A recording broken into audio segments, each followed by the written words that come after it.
driveway. What happens is the smart ass, excuse my language, decides as I put on my left turn signal that I'm not going fast enough. So he passes me on the left. Into my turn. So I call the police department and I say, what happened? And I'm upset. I'm upset now, just talking about it. Because I thought I could have killed somebody. I'm making a left turn into my driveway. They go around me. Somebody could have gotten killed. It was a smaller vehicle.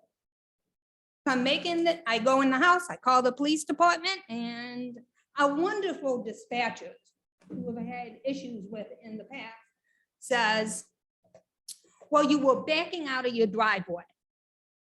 No, I was turning into my driveway. If she got any more smart mouth, if she got any more sarcastic, I'd still be talking to her. We need to do something about the traffic situation. We need to speeders, tailgaters, reckless driving, just stupid people. What are we going to do about it? Because if we don't do something, we've already had more tragedies on our section of Chambers than we want to face. So do something. Get on the stick. That's what you get paid for. I suggest you get your job. Thank you, ma'am.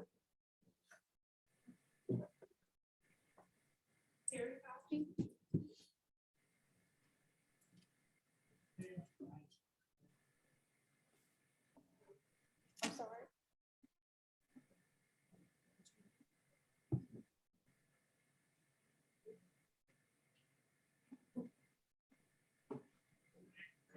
Good evening. Residents. I'm here to really present information to the council. Information that I've been working on since last year. I'm on a track. And I feel for the police department, but I also recognize your job is hindered without data. You get a phone call, people driving crazy. Well, maybe one, maybe two.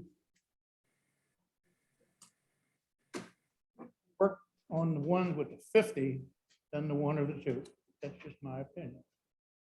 So what I've done is I have researched and found, and I know the police department is looking at something similar yet different. This is a device which I'm going to pass out a literature to all the council members. It's referred to as Jamar technology. Some of the police officers may be already familiar with it by working in other jurisdictions. It's already in use at Wildwood, and a similar type device from Flock Industry or Flock Safety has just been implemented at Jefferson County. What's happening here is the police departments all have the same common problem. Where do you go to first? How do you get the biggest bang for your buck? I'm going to pass this out so you can take a look at it. Here's the key. 10 copies there. Okay. The whole point of it is, you know that there's a variety of speeders or crazies. Let's say whatever street you want to call it.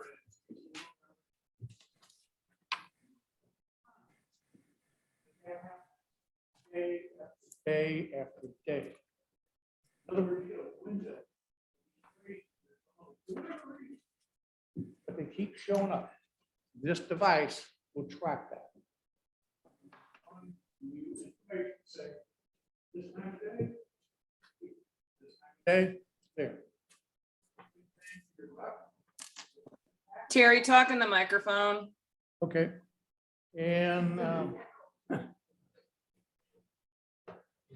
think that's really what I'm trying to say. Let's get the biggest bang for our buck. Thank you. Sir. Culture.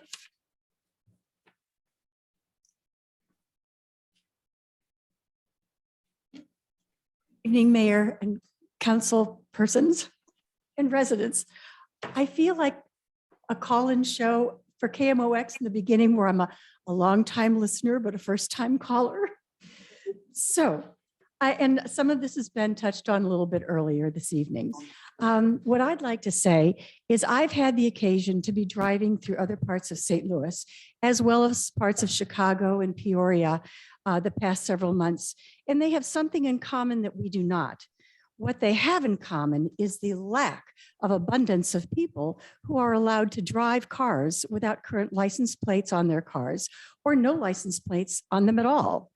I feel that everyone is always tiptoeing around the consent decree, and it seems that it is being used as an excuse and not necessarily a valid reason for why our city is not enforcing traffic violations and vehicles that have either no license plates or out-of-date license plates.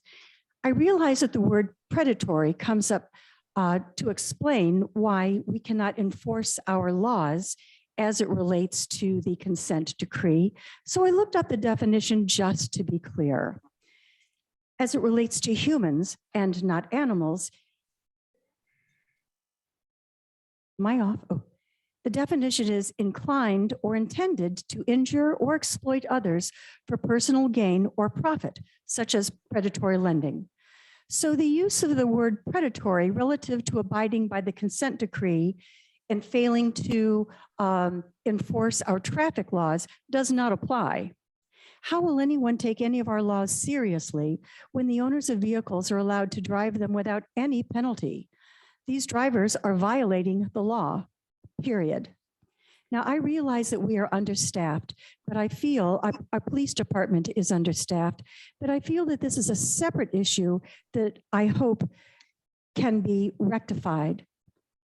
And this is to say nothing of people driving unlicensed cars using the roadways and infrastructure of Ferguson and the rest of the state at no cost to them, while law-abiding citizens are paying their share.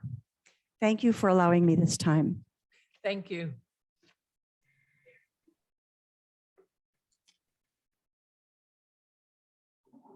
Mayor Jones and Council, City Manager Osterberg, and Octavia, of course.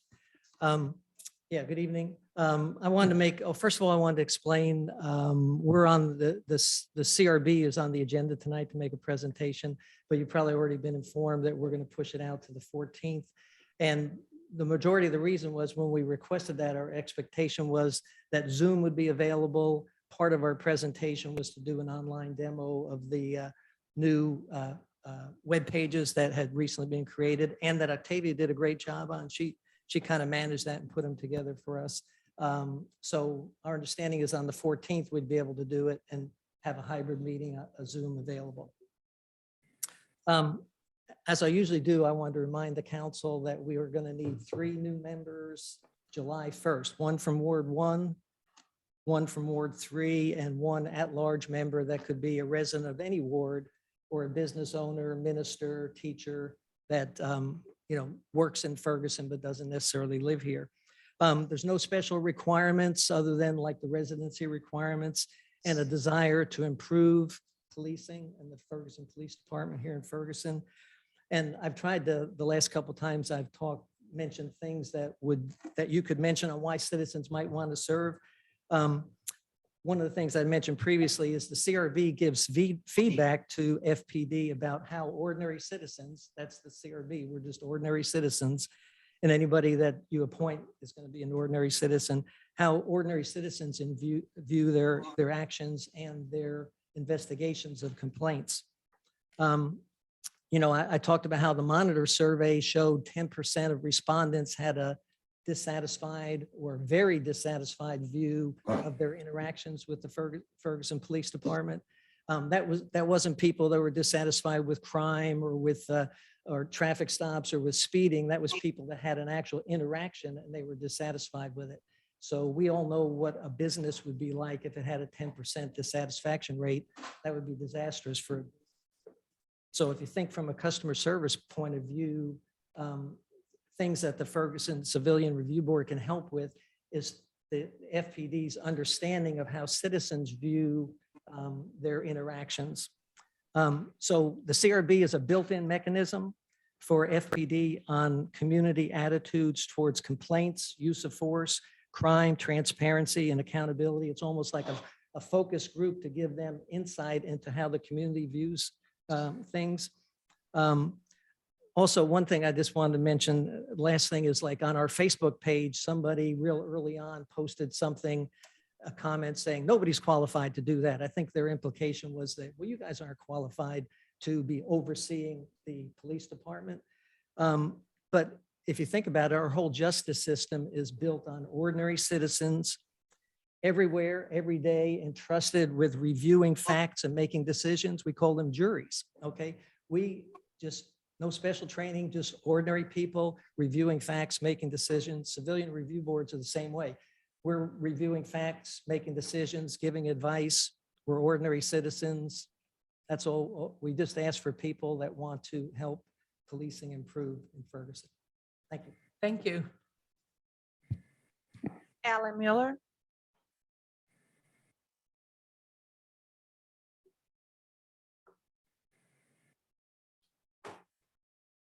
Good evening. I'm presenting tonight on behalf of PROUD, People Reaching Out for Unity and Diversity. Events coming up that I hope are of interest. First, on Saturday, June 4th, we are hosting the Community Gospel Choir concert of gospel music and spirituals intended to support racial harmony, understanding, and community healing. Part of their presentation will also have a poetry reading by Leslie McSpadden Head of a poem by Leah LaFleur Ituan, who is a nationally renowned director and producer, and could be very good. Her presentation, very poignant tonight, is going to be on the grief of a parent for the premature loss of a child. So we hope you are able to attend. It's a free concert. Just recommend bringing a lawn chair or blanket or something, and we hope you're able to attend. The second event is going to be our PROUD's annual, we had kind of a public meeting, and it's part business meeting, which starts at 1 o'clock, and then there's an open house from 1:30 to 3:30. It will be at Ms. Holtrip's house at 100 South Clay. So thank you very much for graciously opening her house. One of the highlight of this will be that we finally are able to have, I hope, our reception to welcome our city manager, Eric Osterberg. And we have to hope that the COVID doesn't get in the way of this one again, because we have had a bad series of scheduling with COVID. So again, the concert is on June 4th, Saturday at 6 o'clock at January Wabash Park's Band Shell. And then the second is the annual meeting for PROUD on Saturday, June 25th, from basically 1:30 to 3:30. And again, it's at 100 South Clay. Thank you very much. Thank you. Cassandra Butler.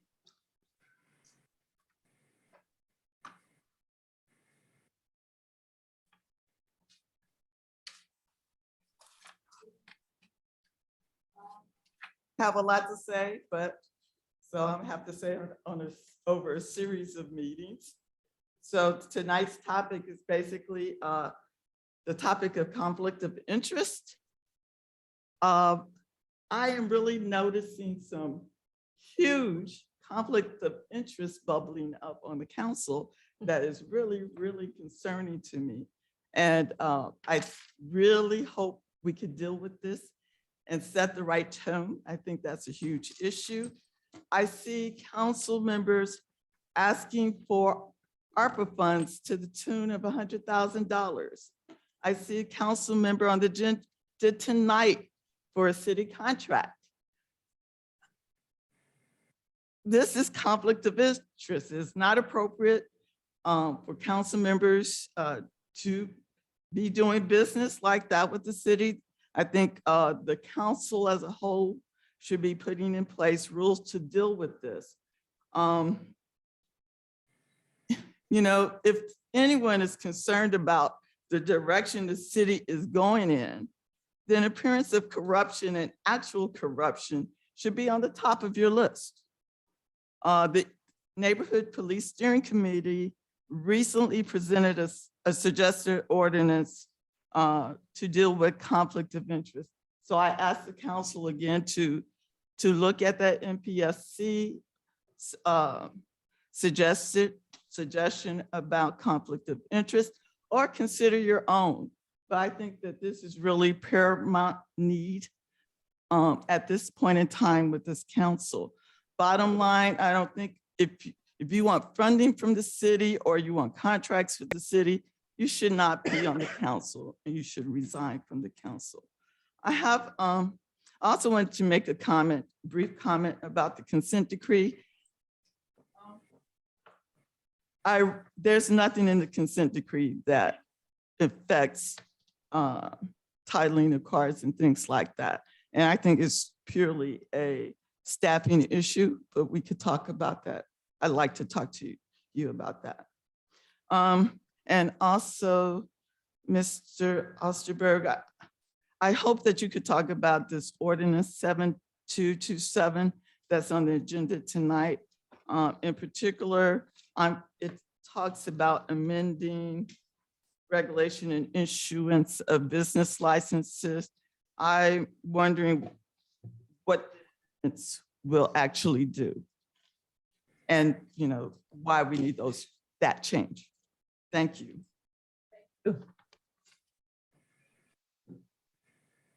And the last one was submitted via email. Let's see if I can pull it up. Ms. Brooks is not here tonight. Hello, citizens of Ferguson and City. I'm writing to inquire about the gate that was recently put between Kinlock and Ferguson on Suburban Avenue, just past Mueller. It's at a point where the barrier was placed in 1968. A quiet veil of racism is settling, taking position in Ferguson and various other municipalities, and the officials are not keeping us. The affected residents informed of the racial shift that's taking place. Secondly, there have been various city meetings canceled or are not publicly meeting, even though they are posted on the city's website. Also, will the city upload the recorded meeting held by the city and or affiliated meeting in conjunction with the city of Ferguson, just as you did the city council meetings? Because would like to be able to see the meetings that are scheduled at the same time, or I'm not able to attend. Will you categorize it in the archives? And that's the last one that I have. Okay. Public comments are now closed. At this time, we will hear from our city manager, Eric Osterberg, for his report. Adjusted. Good evening, Mayor and City Council, members of our community. First, I just wanted to address a comment that was made during public comments. Just I was already going to be providing this information to City Council tonight, which is an update on staffing. So first off, we have had a new HR person. Her name is Lita Murray. Her full title is Administrative and Human Resources Specialist. She started about a month and a half, 2 months ago. The great news is that we've made an offer to a finance director candidate, and he's accepted. I'm meeting with him tomorrow here at City Hall to finalize some of the details related to his employment here. He's scheduled to start June 6th. There was also a question about an update to the community about the consent decree. So if you'll remember, we did hold a series of meetings for ARPA. My plan is that after the budget meetings wrap up this next month, that we will hold a series of meetings on the consent decree with myself, Nicole Barton, and then Chief McCall to kind of go over the status of the consent decree, some of the issues with the consent decree, and then also provide space for the public to kind of give feedback, provide feedback about the consent decree. That's something that's actively in development right now, but given just the large amount of work that's related to the budget right now, we've just not gone ahead and done that yet. So I'm aiming for sometime mid to late July for the first one of those meetings. Before we go on the manager's report, the items on here, I had some recommendations, a request from City Council to get in the habit of starting to introduce new staff after they start. So tonight we have Code Supervisor Jean Diaz, who is going to be introducing our new code enforcement staff members. So Jean, would you come to the podium and introduce your new staff? Council members, city manager, Octavia, it's a pleasure to be here. And it's my pleasure to introduce 3 of our new employees that we've hired. They've been here 2 weeks. They've been doing a wonderful job. The first one I'd like to introduce is Robert Tracy. He comes with us with a construction background, licensed in a couple of different trades, and he's been a wonderful addition to our staff. The next one that I'd like to introduce is Marshall White.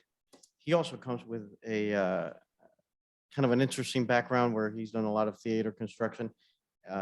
So he's familiar with plans, familiar with different types of drawings, and which helps with the code enforcement department.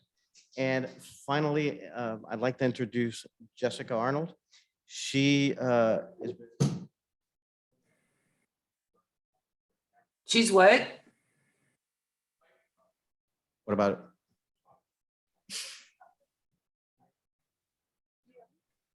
I'm sorry, your mic went out. It goes in and out. Jessica has been a wonderful addition to our staff. I'd like to share a little story with all of you. So 2 Saturdays ago, we had the road race a couple of Saturdays ago. And thanks, Nick. And during that race, there was a medical emergency where Jessica, with very, very little training, got on the police radio, which she had been assigned, contacted the dispatchers, identified the problem, described what the problem was, which ultimately saved this individual's life. So I think she did a great job. I think the 3 individuals that we've taken onto our staff are going to be amazing for the city. We're already hitting the ground running. We've issued numerous tall grass violations, and we have numerous more to pass on. But I am really, really proud that these folks are on our staff. Thank you. Would you stand, please?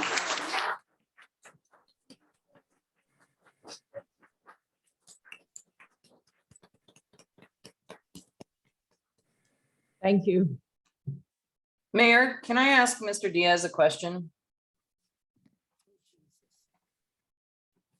Ex who?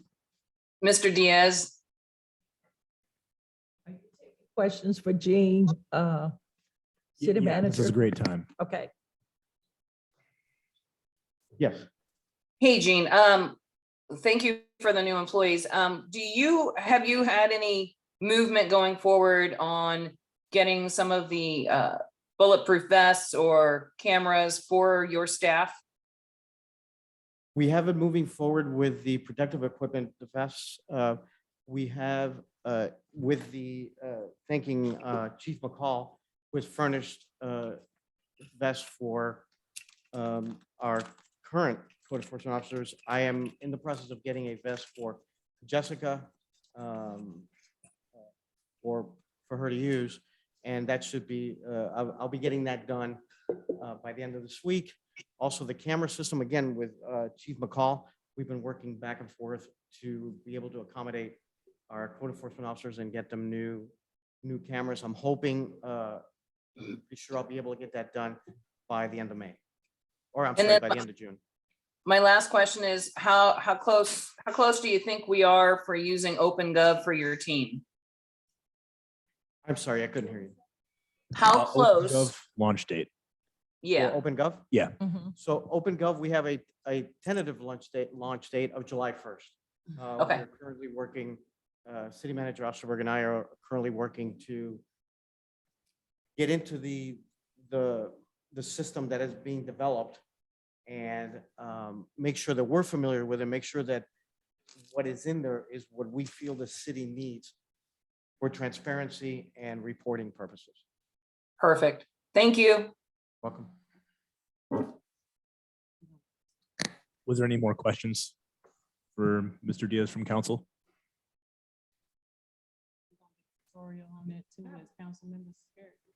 Absolutely.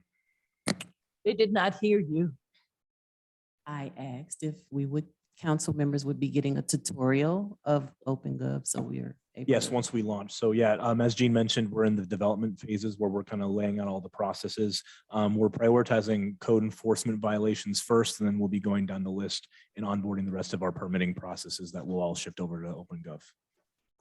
I do have a question. I think it's for Jean, but it may be for you. So let me ask, and then if it's not for Jean, then I can wait. Mhm. So it's regarding the board ups. Okay, the protocol for board ups. So as I'm aware, there isn't a contract for board ups. Since there's not, what is the protocol when code enforcement requests that a property requires boarding? Yeah, I can go ahead and cover that. So that's something I'll also be talking tonight about when we're going over the nuisance abatement contracts.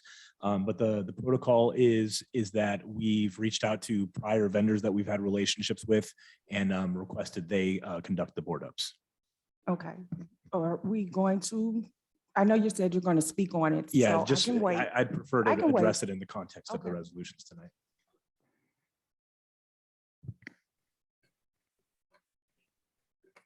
Thank you. So up next, we have our community policing update from Chief McCall.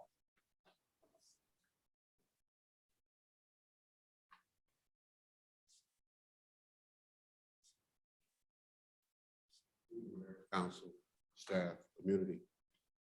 Just to stay in line with the progress that is being made with staff, anything of that sort, and to eliminate the myth of people not wanting to be a part of this community and coming to work for this community. I want to give you an update on the recruitment efforts of the police department as well. Currently, as of today, we have one certified police officer that's in the last phase of the hiring process, which will consist of the psychological and polygraph. Have another certified police officer that is in the background investigation portion of the background. We've already lined up and have on staff now 2 cadets, which will be attending the June Academy at the County and Municipal Police Academy to be police officers for the Ferguson Police Department. We are scheduling 2 interviews. One is this week for 2 police officers that are already post-certified. And we have another interview scheduled for another potential police officer who is not post-certified, so they would have to go to the academy. And currently, as we speak, we have representatives of the police department at Harrisville State University, which is an HBC they're having a graduation of their academy class on this evening. And we have officers there representing our department, trying to recruit there also. So like I said before, our hiring process is continual and we're trying to get our numbers up so we can do what we need to do when it comes to serving our community. Any questions? Mayor, I have one. Okay, Chief, Councilwoman Lipka. thank you, Mayor. Chief McCall, thank you. Just want to ask on when we're sponsoring cadets through the academy, can you remind the community and all of us on council, what is the agreement? Do they work for us for 3 years or what's the agreement? 3-year contract to work for the Ferguson Police Department. Okay, I just wanted to make sure. That's all I have, Mayor. I have a question for you, Chief. Yes, ma'am. When you say certified police officer, they may be coming from another municipality or another police department. I know you do background check, but is there any way you can find out as to why they want to leave? Yes, I think that we also do. when we're doing our background investigation. And also that could be a person that's just graduated from the academy that has been picked up yet.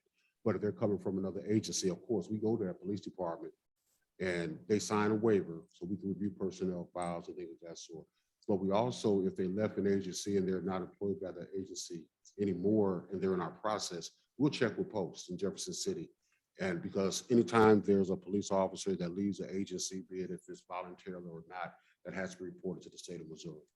So we would get that information as well as the information that we'll get from any prior police department that they have worked in. Okay, thank you. I just want to verify your question. You're asking him about why they would leave to come here or why they're leaving here to go elsewhere. Basically both. Okay, so in that case, then I have a question. We've been talking a couple of years about exit interviews. And in the past, up until you're becoming chief, nobody knew why people were leaving, which I find that ludicrous. So have we started exit interviews since the last time we spoke when the last chief was here? Are you doing exit interviews on people that are leaving? So that's a human resources function. I'm sorry? That's a human resources function. So whenever we have an individual like an employee leave, human resources makes an offer to the employee saying, hey, stop by and have an exit interview, at which point the employee could choose or could choose not to disclose some of the reasons behind why they left. My question is, are we performing exit interviews? That is a question. Yes. Okay, Yeah. there you go. Mayor, I just want to follow up on your question. Yes, ma'am. Chief McCall, Mayor Jones asked about police officers that are coming to the city of Ferguson from other municipalities and questioning why they're leaving those municipalities. And you gave us a great answer about the background that you have the ability to find out those reasons. What would be the answer if somebody was coming from another state? So let's say they're coming from Illinois or Louisiana or Alabama.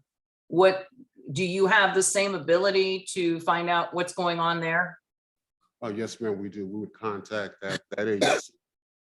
Cases, to depend on the location, we have partnerships with, say, the state police or whatever counties that they may be in. Coincidentally, we do have a gentleman who was trying to schedule for an interview as we speak, who was from Maryland.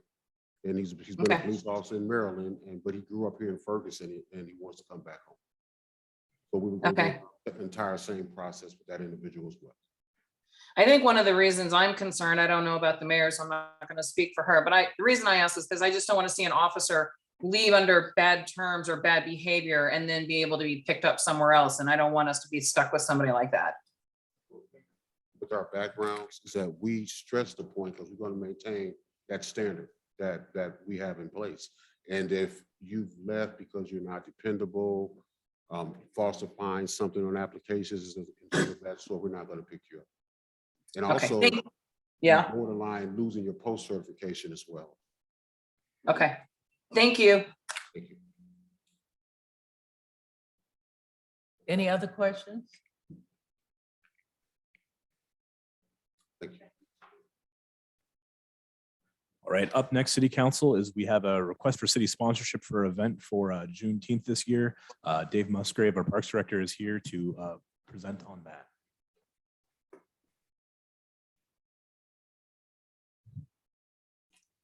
Mayor, good evening, council.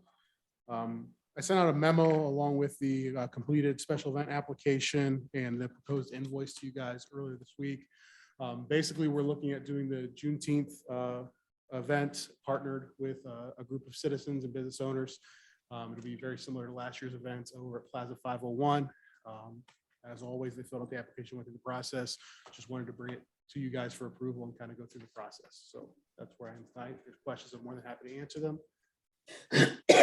About it. I have a question. Okay, Councilwoman. So I understand the process and they're coming before us. So I don't have a problem with them having this event whatsoever, but are they asking for the city to sponsor it or be a sponsor? And does that make it become like a city sponsored event? Because there's a difference between an event being held by private citizens and the city of Ferguson is one of the sponsors versus a city sponsored event being organized by a private citizen. So- So where are we? So this would technically fall under the classification of city partnered events. So they are paying to use the facilities, paying to use the staff, but we are offering them a discount on the rate that they are paying for that. So we're not putting dollars towards it. We're not charging them full-blown retail price for the staff time. We're still charging them for all the tangibles such as porta potties, hand washing stations, and all that stuff. They're still paying full for that. We're discounting the staffing rates that we are giving them for the staff being present. Okay, well, discounting the staffing rates, I mean, I have an event coming up. I'm not looking for any discounts whatsoever, nor would I accept it most likely. Now, my partner may, but I can't speak for him. But I just feel like we work so hard to get this police staff fully staffed, and we are constantly dealing with the income for the police. And isn't this, any officer that is assigned to this event, isn't this on their time off? This is overtime, this is extra. Yes, ma'am. So we're gonna pay overtime, but still give a discount to somebody else. I don't have a problem with all the other incidentals, but I do have an issue with us giving a discount on officers that are coming in on their own time. And we're gonna pay overtime for them, but we're gonna collect less than the amount we even have set to charge. I'll be honest, we've offered discounted rates on staffing for several events similar to this, Twilight Run being one, others along the line. We charge full-blown retail. I don't know that any event would come to Ferguson for the amount of overtime we have to pay. At the beginning, we didn't collect anything from many of these events. It's just a step towards the process of recouping those fees like you had mentioned. But at the same time, we've always offered a discount for all of these events across the board. Well, stop doing that. I would like to speak to that. So this is the first year that we've done the special event permit process where we're pushing some of the costs back on the event planners. So it's just kind of best practice this first year to kind of sit down with the event planners, go over what the true costs to the city are for the event, waive just for this first year, kind of explain and illustrate, moving forward as you're these nonprofit groups, or you're these just groups of citizens who have never had to pay the city anything for having these events before. So it kind of gives its leniencies on the city's part, because we still want them to be having these events. We don't want the concern necessarily to prevent us from having the events on one side. And then on the other side, it gives them more of an understanding about what the true costs of the events are. So, at the end of, this fiscal year, which is coming up moving forward, they have a better understanding about what to consider in their financial planning for when they're trying to hold these events. And to speak to that as well, the invoice that we send out shows what fees are waived, what fees are discounted. So they see the actual full-blown retail when we're giving it to them, so they can understand exactly what this could cost in the future. And then, I do know that the city, we're sitting through budget right now, we put together a budget for next year so that the city will sponsor this. The city will actually run this event next year. So quite honestly, this is the last time an outside source is going to run this event. So from here on out, this will be done by the city of Ferguson, and anybody who wants to be on the committee, of course, can help. But this will be the last time that this is not completely controlled by the city and created by the city. Correct? That's the hope. Okay. I get a question, Dave. You say that is the hope. Is that true, or is that the hope? Let me give it to you like this. I have a concern about the committee, or whatever the three people that I saw who conducted this partnership. I didn't know a thing about it until I was in that meeting with the Ferguson Ministerial Alliance. I would think that this group should have known about it before it went to our CM, and especially with them by the time I've got notice of it, everything was done. In order for you to do an event of that nature, you had to do some pre-work ahead of time. Plenty of time for us to be included, which means that's a partnership for me. So if I'm gonna be a partner with you, I wanna be a partner. I don't want you to come at the last minute and say, hey, come partner with me, sponsor me, endorse me. We've not been partners. You did what you wanted to do, and you didn't include us. I've got 3 wards here. I know this ward where I am, nobody's told me, oh, yeah, we want to partner. I want every event possible to come to Ferguson, every event. I want to do what we can, but I do not want to partner with somebody that tell me that I'm a partner, but don't include me or the people that we represent. So either it's gonna be, or it's gonna hope to be, that next year, this foolishness will not take place.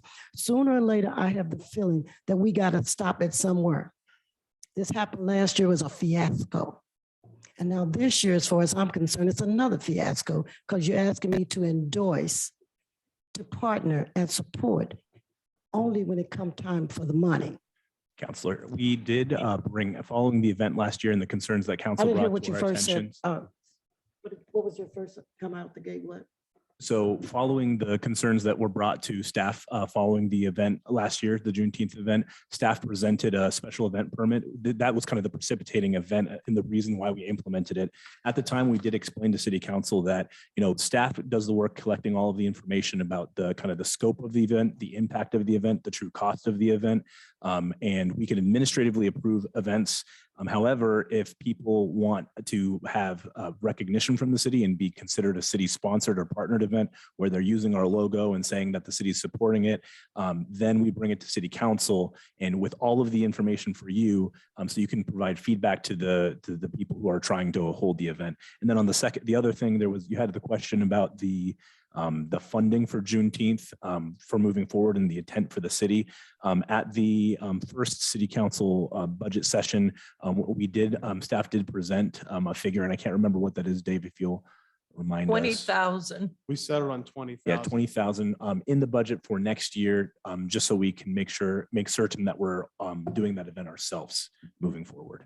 And so just to be clear, thank you for that. Just to be clear, because you said hopefully, That's what I meant by hope, that it's in the budget. It still has to be approved by you guys before we can move forward with the event. So that's what I meant when I said we hope, is it's on the table that we will have our own Juneteenth event. But of course, you guys have to approve that funding to be allocated. wonderful. And the persons who are running this event, Juneteenth, national event now, I was expecting, and that's what we talked about last year, I was expecting for that to come out of your gate, not for a couple of people to get together and decide this is what we're gonna have. These are people, that's what happened this year. And so, And that's also because we didn't budget for Juneteenth in this previous year's budget. So we didn't have funds allocated for that. And so they filled out the special event app so that they could let us know what they're planning. And then we bring that to you guys as far as the partnership's concerned. so now you bring it to us for a partnership. Is that what you're doing now, bringing it to us? Because this is the end. They've done all they wanted to do without consulting me. I don't know who all got consulted. So it's on this staff's book. job to gather the information and then Okay. present it to city council. So council agreed that it was staff's job to gather all of the information about the Got that event from and you the then first time. review. But here's another question that I'm asking you. I got what you said. Okay. So what I'm saying to you right now is when you're coming saying we're partnering, I got all the information that CM just said. I'm talking about the partnership. I'm talking about telling me I'm in partnership with dozens of people. They don't come to the end, getting ready to produce and ask me to partner. It comes out the So this gate. would be a change of the process. We could change the process if you'd like, counselor. So there is council input prior to there being a final That's what makes submission. sense to me. If Okay. you want me to partner, that's what makes sense to me. You ask me first. You don't come at the end, kiss me last. I don't want that. And like City Manager Eric said, it would be a change in the process. Right now, we're asking them to put together this whole application, which means that they have to plan the entire event up front. Otherwise, they don't know what's going into it as far as what they need resources wise and everything else. If you want to partner on the front end to be part of the planning phase, then that would Exactly. change the entire process, like you mentioned. And to be clear too, the process does allow for us to administratively approve events. Just what's happening here is whether or not you want to sponsor it, kind of put the city's stamp on So it. in order for me to put a stamp on it, I need to know from the get. Hmm. And I don't know why we keep going over this because this is a 1-minute conversation as far as I'm concerned. The bottom line is it was not properly done. We should have looked at the fiasco last year to decide, hey, we don't want to do that again. So all I'm saying to you is I trust your judgment. You know that. I want things to be done decent and in order. This is not decent and in order. And I'm not pleased. And I understand what you're saying, and I agree with the thought process. My concern with going that direction is we're gonna have a lot more staff time on the front end, planning and committees and meetings and everything else, if we're gonna do it that direction. By doing it this way, we're putting all the work on them at the beginning to plan everything and get it ready. And then we just come through and check the boxes, make sure it's right, bring it to you guys. I'm fine doing it either way. Right. It just needs to be understood. There's gonna be a lot more upfront on our end.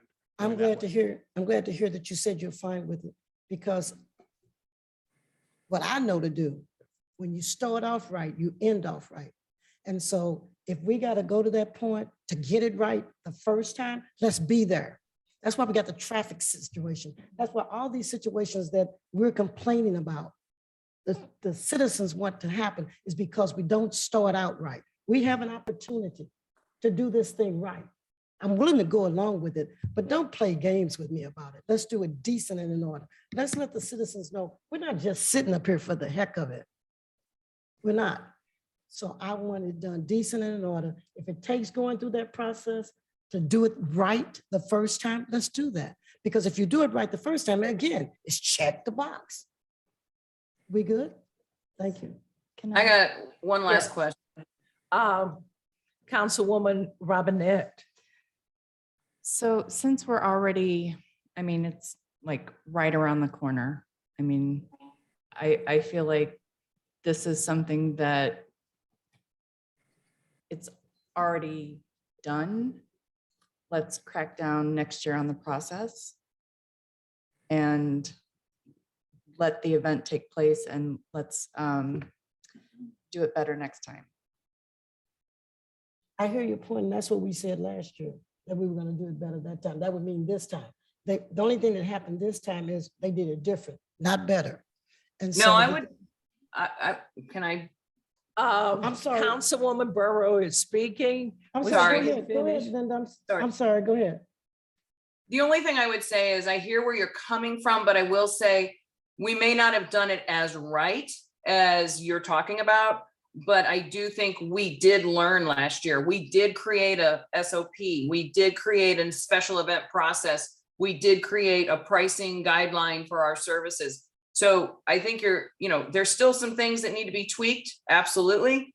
But I would say don't underestimate what came from last year. So when we wanted it better, we didn't even have a process last year. Dave Musgrave, John Hampton, the staff, they put a process together. So we do have that. Now we just got to tweak it. I appreciate that, Linda. I appreciate that, what you're saying. I'm willing to go along, to get along for this, and that's generally something I don't do. You know what I mean? But I'm willing to do that now, but with the absolute assurance that these citizens of Ferguson will understand that when we're sit here and say we're gonna do something, it's gonna be done with excellence. They deserve it. Okay, thank you. I appreciate all you do. You know I do. Thank you. Want to beat a dead horse by any means, but hopefully with it being approved in the budget, it'll transform to more of a 4th of July aspect moving forward, where it will be a city event, and then we'll have a committee sitting on to kind of give us input how it's supposed to look. And I think it'll then be much more of what you want to see. Make that a conversation that we have up here, since we're supposed to be the one to put the stamp. Let us be involved from the get. I don't want to do your work for you, but I do want, if you want me to be a partner, I want to be a partner. Definitely. Thank you. Thank you, Dave. Thank you, Dave. Thank you. Thank you, Dave. So last on the manager's report today is a presentation on the city's procurement or purchasing policy. This was a request that came from city council over some just email exchanges, and I thought it was a great opportunity to be in front of our the public to have a conversation about how we move forward when we're purchasing things internally based upon the internal policies. I'll also talk about some changes that I'm working on, or some things that I've already implemented since I've been here, trying to improve the process to be more transparent, open and responsive to our citizens. So, the city of Ferguson We'll sometimes go out to contract for labor, for services, or vendors, whether it be capital, labor, or helping us provide government services. Now, there's a couple of things that kind of enter into the city's mind, if you will, when we're thinking about why we're going to go out there.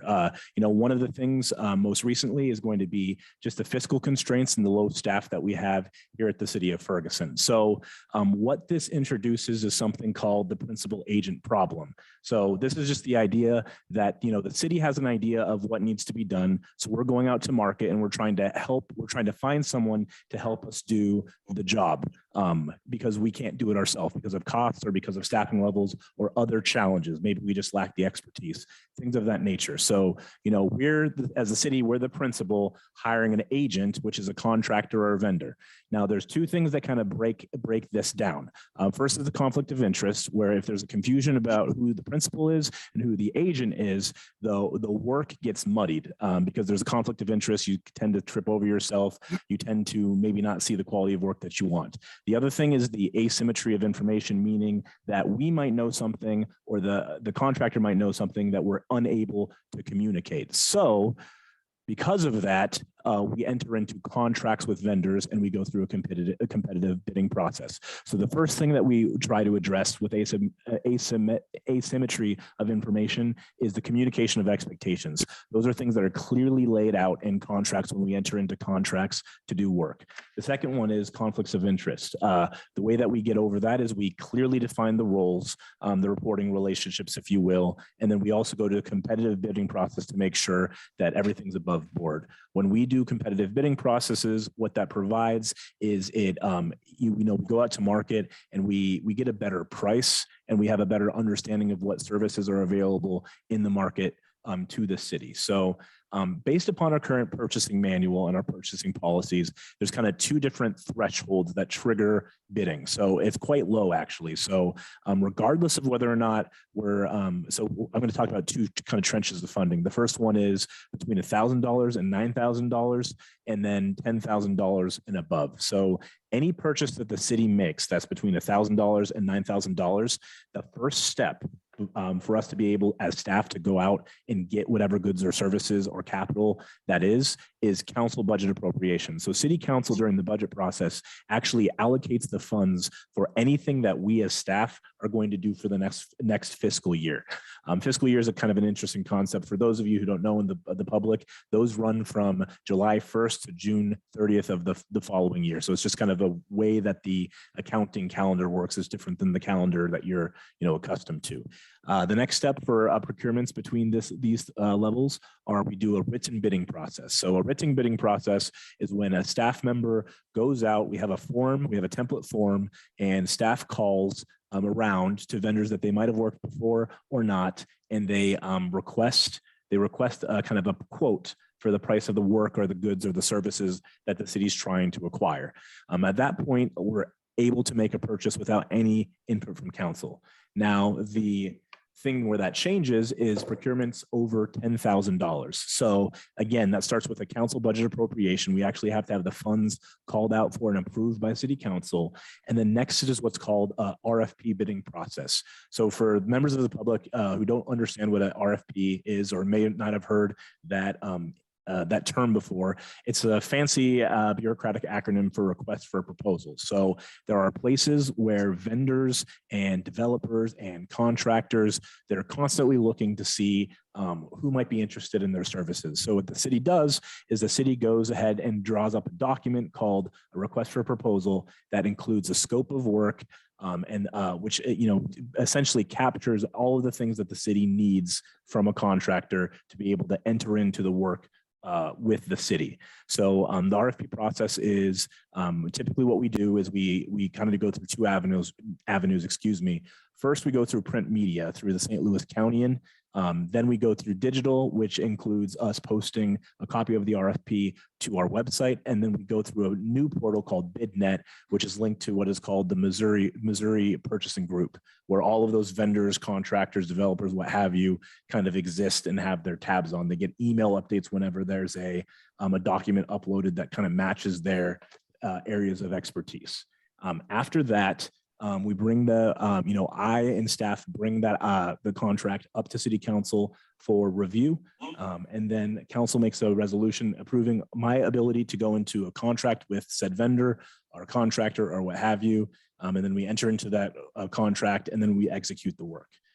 Now, one of the things that we have to follow when we're going out to bid as a city is we have to consider a criteria called, or not, I don't want to confuse things. We have to consider who the lowest responsible bidder is. This is best practice. This is called out for in our ordinances locally.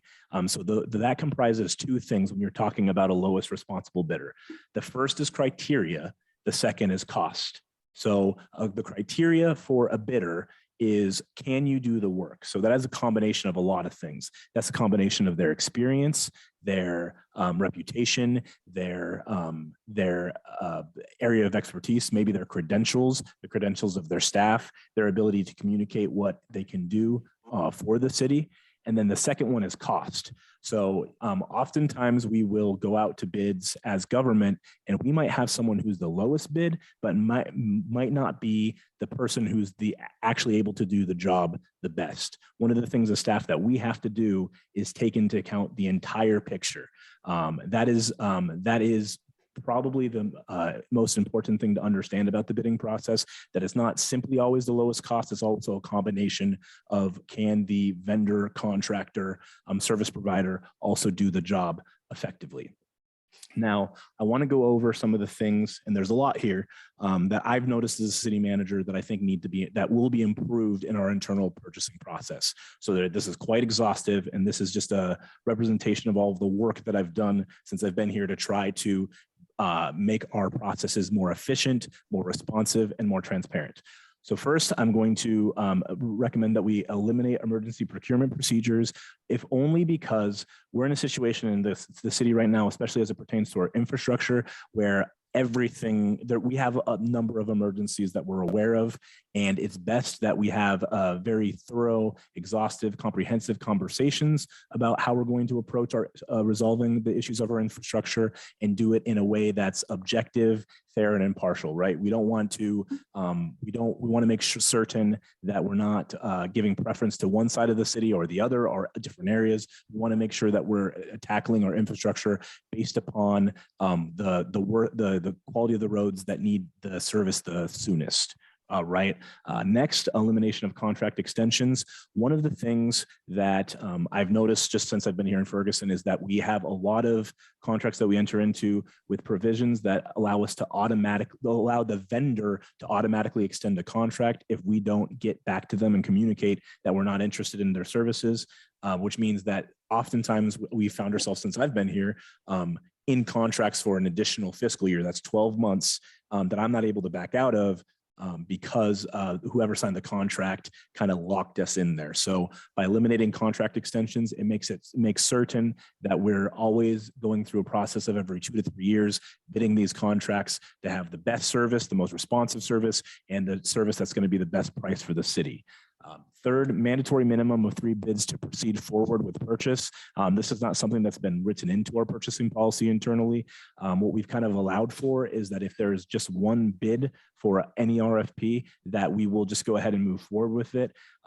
Sometimes you do go out to RFP through the kind of the most sterling avenues you can. So namely online, when you're posting your online into bid portals, sometimes you're even paying to post your RFPs. And even in that case, sometimes you can only get one response. What we should get in the habit of doing after that is picking up the phone, doing the research, and making direct contact with people we would be interested in hearing from, and having them submit proposals that way. That just keeps us more accountable. It shows that we're constantly looking for the best talent to help us, and also the best price of the city. Fourth, and this is something I've already implemented, BidNet and the Missouri Purchasing Group. When I first got here, what I noticed is that all of our bids were going through just the St. Louis County and then referencing our website. That's a limitation because not all vendors, especially kind of the cutting edge ones, they're not necessarily paying attention to just the print media. They're paying attention to digital digital portals where you're posting your bids. So to kind of sum that up as simply and neatly as possible, by posting online, we just get a lot more bid responses and views and eyes on the city to potentially work with people to do some of our work. Next, and I see that it restarts at number 1, I apologize, but the next item is standardized contract for public works projects. That is something that we've implemented since I've been here. Public Works Director Don Boyce and I saw that as a need of the city. Essentially what that does is it lists a number of things that protect the city's interests when we're doing these, large scale, really huge capital projects. That was something that did not exist until, I want to say, fall of last year when Don brought that to my attention. Next, standardized bid tabulation criteria sheets. So as I mentioned, one of the things that gets cities in the most trouble, and I've seen this across the 4 or 5 organizations I've worked at, is that sometimes you go out to bid and you make an award, and then you are immediately contacted by the other people who competed for the bid, and with kind of threats of suing you as the city because they don't think that you evaluated them correctly and that you're playing favorites or something of that nature. What having a standardized bid tabulation criteria sheet provides is that, staff decides what 4, 5, 6 items they want to grade a proposal based off of. That's put in an Excel spreadsheet. You have multiple staff members all kind of forming a mini committee and reviewing the work based off of their subject matter expertise. They submit that to council when they're making their recommendation, and it creates a record to make sure that the city's legal interest legal exposure, is minimized to be able to proceed forward with procuring what the best service or good is for the city. Next, and I promise I'll be short on these few ones. Next, financial control, a new financial control, procurement documents attached to invoices. Currently, the process internally is quite unwieldy, I'd say, where you have someone submit an invoice for quite a large project, and the finance person internally has to go look or contact Octavia or contact myself or contact the director for the bids just to make certain that we went through the proper processes. I think that it will expedite the process by just including those. And then the last two are kind of go in pair together. First, a 2-strike termination system, meaning that if you, for whatever reason, as a director or an employee of the city, make a procurement or attempt to make a procurement outside of policy, that your job is subject to termination. I think it's very we need to have a high bar for when we're procuring goods and services, and then also just having a process detailed within our personnel policy for the ability to revoke purchasing authority if there's a question that someone's not following purchasing policy correctly. So that was quite a comprehensive, fast conversation, but I felt it was important that I got that out to the public and gave an opportunity for city council to kind of understand how internally as staff we bring the steps we take to bring things before you for your consideration. So I will now leave the floor open to city council for questions. I have a few. Okay, thank you, Eric. I appreciate the presentation. So getting back to the question that I asked earlier. So there isn't a board up contract for vacants. So we're putting that out on bid for, or what are we doing? So this is something I was going to address during the resolution. So when I came here, when I started in August, there was a bunch of RFPs issued and released for the city to enter into contracts of nuisance abatement and then mowing grass. When I first started, it had been communicated to me that we had entered into contracts with a few people through the end of this fiscal year. Well, when I went through the nuisance abatement process for Public Works this year, when I pulled the contracts for last year, and this is just as soon as last week, what I noticed is that the contracts for nuisance abatement only ran for the season. So they only ran from August, September, October, August through October of last year. So I had just been making procurement approving procurement for board ups based upon what I was under the impression was an active contract. So if you'll remember, it was like probably only 2 or 3 weeks prior to when I started that we had got those RFPs, and it was just miscommunicated to me what the duration of those contracts were.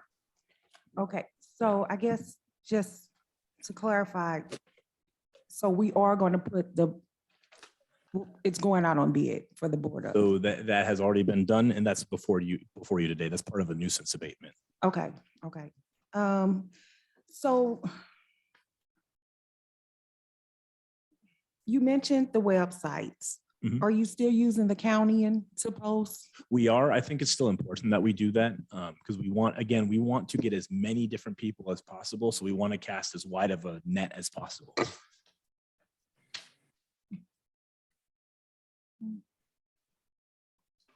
Copy of that presentation? Yeah, absolutely. Thank you. I Any have a other question. questions? I do have one, Mayor. Okay, First of all, I just want to say I'm very impressed, Mr. Osterberg, with the 7 or 8 things you want to do to tighten up the financial and fiscal purchase process. Could you go back to number 6, where you said financial control? I Yes. was take notes. Now, if I heard you correctly and I took my notes correctly, you're saying that you want to include the bids in the contracts to the invoices so that they all are together and it's not a matter of trying to go to different people and pulling information together. They should all constantly be. Correct. Yeah. So currently we use a system called File Nexus to approve our invoices. So, you know, the first person who's called the originator, they put the invoice into the system. They assign it to an account code in our budget. So it's charged against the specific revenue or expenditure account that council approves in the budget. And then it goes up the chain of approvals, which there's 3 levels. And then finally the invoice gets over to enterprise. And then we actually generate the payment or cut the check to the vendor.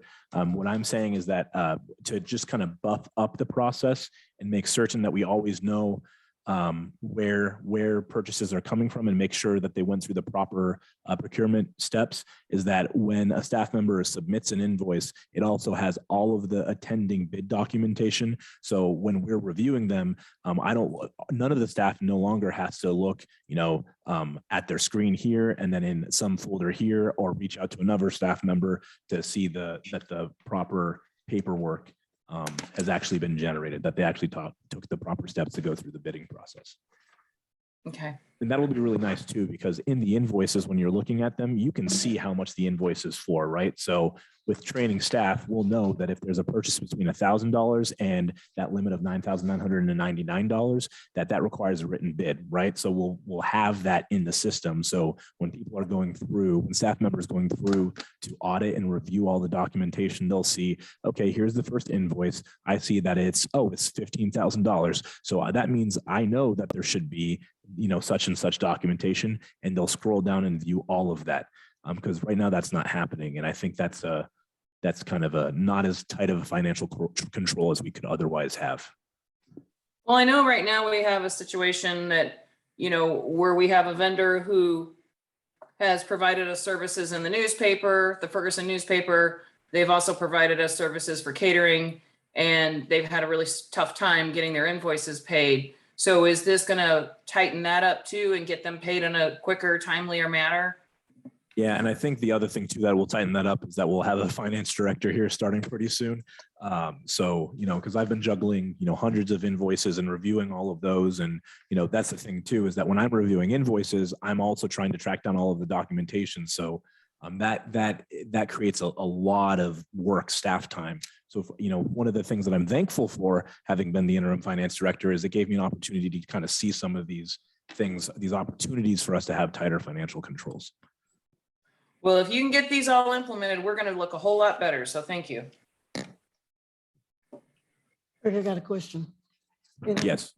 In line with what you're talking about when it comes to boarding that Laquita talked about, we have had conversation in regards to boarding up private property. And started off back in the unrest in 14, making sure the property had the appearance, and you'd send out, not you, but the city would send somebody out. I'm having a problem with that process now. And you and I have talked about it's going to change, but I don't see it in this. Yeah, so this is not the resolutions yet tonight. This is just the financial stuff. However, I would like to address that for the group and for the public. So I don't want to mischaracterize what you say, so please jump in. Councilor Bro has a concern that, you know, with code and code enforcement, currently the practice since 2014, the civil unrest, was that we had whenever we have a line item in the budget, so if someone, for example, in a downtown business has someone throw a brick through their window, the process has been since 2014 that code would make a visit. Code would then call the board up, whoever it is from whatever contractor we're working with at the time. They would show up, board up the property, and then the city would bill the property owner. But there's been, it's not just you, Councilor Burrow. We've heard from some people that maybe we need to not do that and give them an opportunity, or at least make the effort to make contact with the property owner. So that's not something that, we could, so there's kind of two ways to address this. Council could update an ordinance and require that. I will say that what we have been doing is code has the ability to do something called a summarily, I'm just not going to say that word right, a summary abatement, essentially, where based off of there being a concern for public health or guarding business interests, that we're just making sure we do that right away to prevent additional people from maybe breaking into the building and stealing things. Right, and Yeah. then just for added addition, with my property, it's like clockwork, and we got police officers back there that comes to my building at least twice a month for break-ins. So if that keeps happening to me, and temperatured glass is $400 a watt, and I'm paying ADT to call me at 4 o'clock in the morning when this happens, I show up. That should not happen. I'm paying for tempered glass twice a year, paying for whoever's on the contract for the city to come board up at the tune of $300, and I'm standing there. But because of this contract, and I don't know how many people this is happening to, it makes me not want to do business here, especially when I'm paying ADT to call the police, and I got witness back there, calling the police and then call me, and we're all involved, but I'm paying. There's something wrong with this picture. And I don't know how many people or how many businesses are going through this every month, but it's making me want to close my doors. And for all of you to know, I'm nonprofit. I do not own a business here in Ferguson. It is nonprofit. That's just for all y'all to thinking about the ARPA money. I don't own a business here. So I would like to speak to that and have the change made. Because if I'm standing on property, the process should be that the contractor or the police contact me. I'm already being contacted. So there's no reason for me to have to pay that extra fee. So that needs to be fixed. And I'm thinking, not just me, this is happening to. I appreciate that. Thank you. I just have a couple more questions. So when we post the bids on BidNet and Missouri Purchasing Group, how many days? What standard? Yeah, so standard, typically we do two weeks. There's some, I think maybe for the camera RFP system, we might have done a full month, but it's typically between 2 to 4 months, or sorry, 2 to 4 weeks, excuse me. Okay. And lastly, may we, the council, review the invoices for the board ups dated April 26th through May 24th of this year? Yeah, that's public information, so we can provide that. That's okay. Thank you. But we got to be careful that we're not doing their job. I mean, we don't interrupt their decisions. I mean, maybe we can look at them, but we don't interrupt their decisions. That's breaking charter. What decisions? Their decisions on payment or vendor of choice. I didn't say anything. Well, I about think she that. just wants to see the invoices that were generated. Yes. Okay. You said it's public knowledge, so it's on the website. Not quite there yet. Okay. Yeah, All right. Thank you. with OpenGov, we can get there. Anyone else?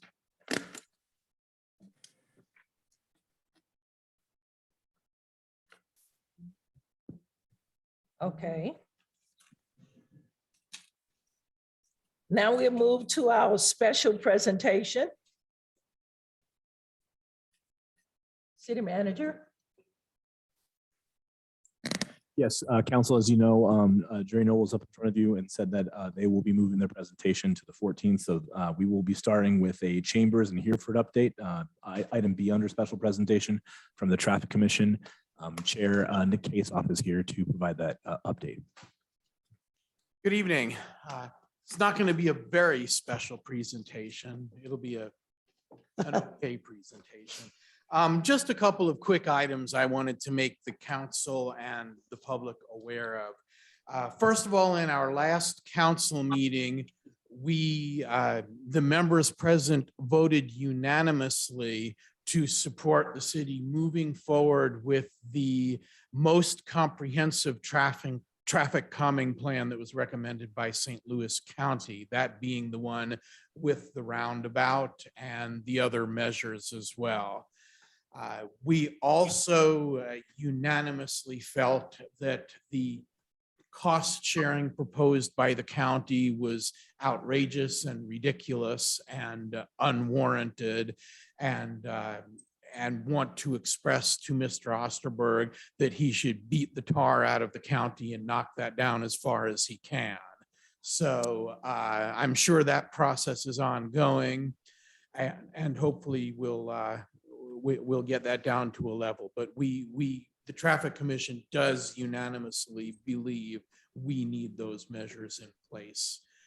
The other thing I wanted to very quickly touch on, my colleague on the Traffic Commission gave you all some information about a device from Jamar Technologies. We would like the city to purchase one of those to be in possession of and use by the Traffic Commission as a data gathering device. The device from Jamar Technologies is not an enforcement tool. It's a measurement tool. And all it does is every car that drives by, it clocks how fast it's going, and it makes a great big data file to tell you about it. So we're hearing from a lot of people in the community at these Traffic Commission meetings and offline through various means. And everybody thinks their street's got a terrible speeding problem, right? Except for me, because we've got the jog at the end of Royal, so people can only go so fast or they're going to end up in somebody's yard. And that happens too. But we've got some built-in traffic calming on Royal. But even so, I had a neighbor come up to me today and say, wow, we really need some speed bumps on Royal. And I said, well, go over on Thurman and Robert, and you'll see that we're going to be pretty far down the list. This device, which costs $5,000, so it's less than $99.99, so we don't have to have an RFP, right, Mr. Osterberg? This device, our plan is to have a speed study going somewhere on a residential street in Ferguson 365 days a year. That thing will never get turned off. And I hope you can swap the batteries out, because I want that thing to run 24/7, 365. And what we'll do is we will publish all that information online. We've got a folder on Google Docs for the Traffic Commission, and we'll provide those links to people. So that if somebody living on a certain street says, oh, we really have a problem, we'll measure that street and we'll put the data out there for them to see. And they'll be able to look at other streets and compare. And, hopefully my neighbor on Royal will see that the average speed on Thurman is 20 miles per hour faster than it is on Royal. And we really don't need to prioritize our street. But in order to do these things, we've got to be able to measure the data, and we need this $5,000 device from Jamar Technologies to do it.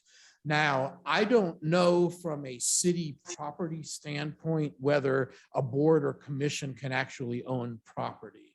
And that's a technicality that I guess Mr. Osterberg will have to deal with. If we can't, then I would ask that it be the property of the street department and that we be able to be in possession of it.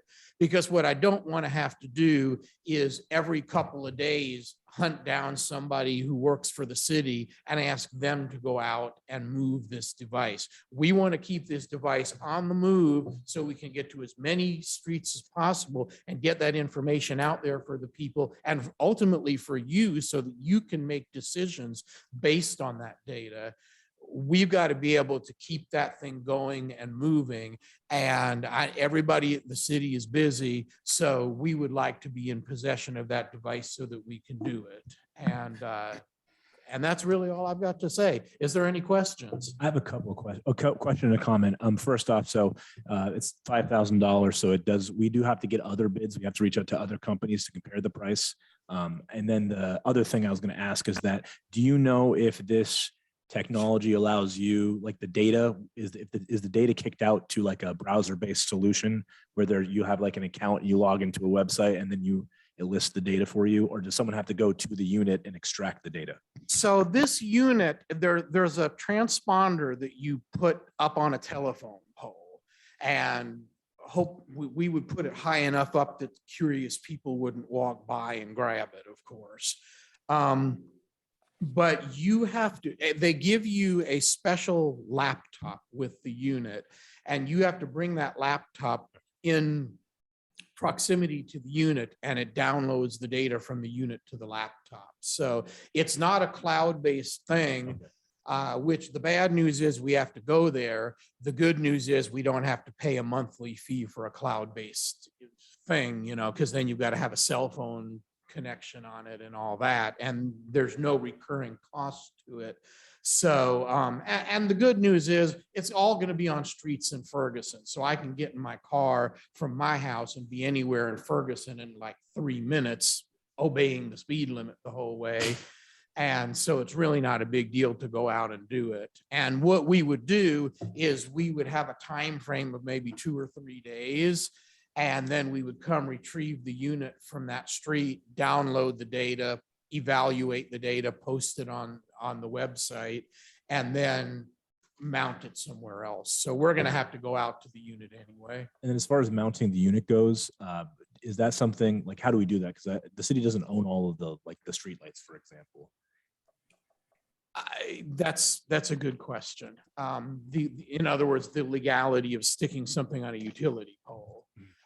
We own street signs, but they're not tall enough.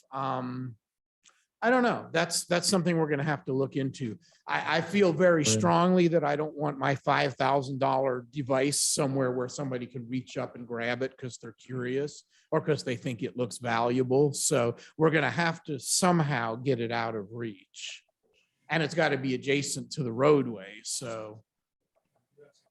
At Ameren, so maybe just reaching out to them and seeing what it would look like. I think if it's an official function of the city, hopefully they would allow it.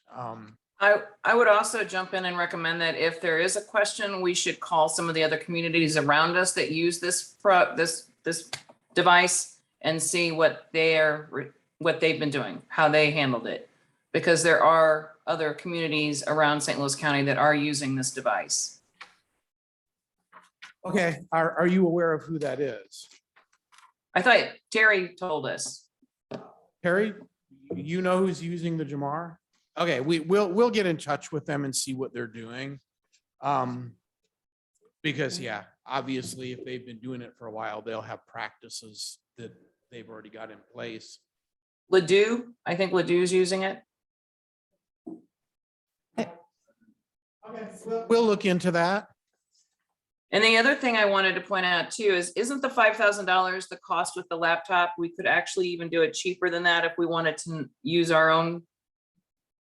I think it's a proprietary laptop. I don't think you can, as far as using your own, even if you could, which I don't think you can, then the city's got to go out and procure a laptop, right? But I'm pretty sure it's proprietary, and I would assume there's some security. But where I would also I don't know either, but it's generally sold as a package. Well, I know there was 2 prices, but the package is better and it's more efficient. The other thing I would point out to council is that with this data, not only are we going to be able to truly identify the streets that are causing the most issues, but we will also have data that we can use for the consent decree when the Department of Justice asks us questions directly regarding different speeds. We can also answer directly to the questions asked of us from St. Louis County when we ask for their assistance on some of these roads.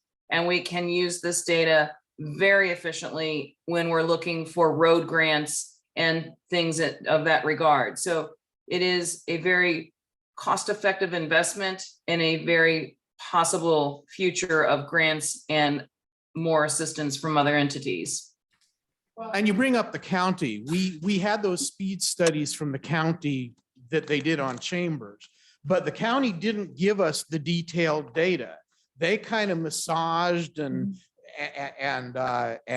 condensed that data. So we really still don't have the full picture of what's going on Chambers. Now, the county's cooperating with us now and moving forward, and it's a moot point.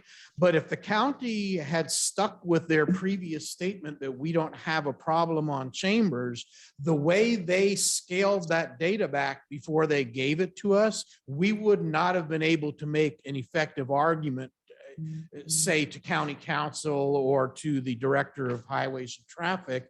Without that data, we wouldn't be able to make that argument. So we may even want to sometimes do some data acquisition on the county roads simply because, you know, we don't know. Right now, all we have is anecdotes. People passed me on the left. I was in my front yard and somebody went by like a freight train. And what we need to have is there were 27 cars that went down Thurman today that were exceeding 50 miles per hour. That's the kind of actionable information that tells you here's where you need to put a speed bump or some other kind of traffic control measure. We don't just want to go based on who complains the loudest. We want to make decisions based on data, and this is the tool that will enable us to gather that data. Councilwoman Robinette. So, thank you. So it's pretty much like ShotSpotter for traffic. I mean, it's a how you measure what's actually happening and get it out to people who can make decisions based on it. So, you know, ShotSpotter was something that I wasn't fully for initially because of the cost, but if it gets people out there and, you know, gets our police out there because shots are coming in and it triangulates and we can get people out there. I think this is a good, like $5,000, like. It's cheap. Yeah. And this is now, there is another thing, and I think I think my colleague, Mr. Fouché, mentioned flock cameras in his Those aren't the same. comment earlier. Those are more like ShotSpotter for traffic. Because those flock cameras take pictures of license plates and vehicles, and they're cloud connected and have a lot of other features that the police department might find useful. And I believe I sent Mr. Osterberg and Chief McCall some information that a friend of mine in law enforcement in another department, they had gotten a $10,000 a year grant to get flock cameras from the state of Missouri, and they're $2,500 a year to get those cameras. So that would pay for 4 of them. And, you know, that's how some of these police departments, they know that a car that was involved in a carjacking drove down a certain road. It's because they have these flock cameras out there. The thing that I'm talking about, the Jamar device, is strictly collecting the speed of cars that are going by. It's not taking any photographs.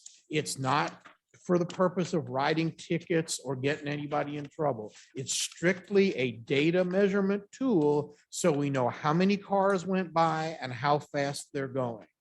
And that's what we'll be using it for. So I just have a couple of things to add.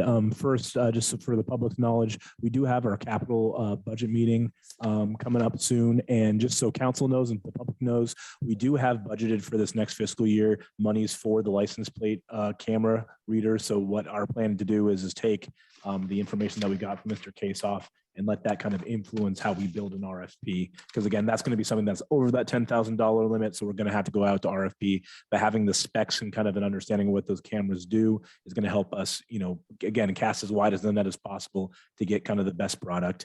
And then the other thing about the importance of having the ability to measure data, something that's really important, especially as we're talking about moving forward towards having a strategic plan with performance measurements to actually measure how our money is going towards actually realizing the community we want to, is that when you're able to measure how traffic responds to things like increased enforcement or traffic calming on a road, then we can actually demonstrate empirically, like objectively, that what we're doing and the monies we're spending are actually giving us the community that we're trying to achieve. I would also, Council, City Manager, from what I've got from Councilwoman Lipcomb, from the minutes of your traffic commission on the 28th of April, was that the frocking was a license plates reader. And so just want to let everybody know that. The other thing is, if we're gonna spend that money, I would think that would come out of the policeman's budget. Tell me No, why- tell me this why is not. not the flock cameras could be a police department thing because the flock camera is an enforcement tool. Okay. The device from Jamar is not an enforcement tool. It's a It's measurement I tool. got that. And then we'd probably want the money, where we would kind of house that would be just in capital, the capital Okay, so it's budget. gonna be Yeah. capital funds? Right. Okay, yeah. so general funds coming out of capital funds, so that money would come from out of a line item for general funds then? Correct, yes. Okay, got it. Or capital, but. and I would also add that the Jamar I can technology. speak in. Oh, I'm so sorry. Should the traffic commission come into possession of one of these devices, are they willing to spearhead the effort to handle the logistics behind it, or will they be counting on the city to do that? No, we would like to handle the logistics because we've got a good group here and we want that thing to be running. Like I said, I want that thing to be running 365 days a year because every day that that's sitting in somebody's office is a day that we're not gathering data.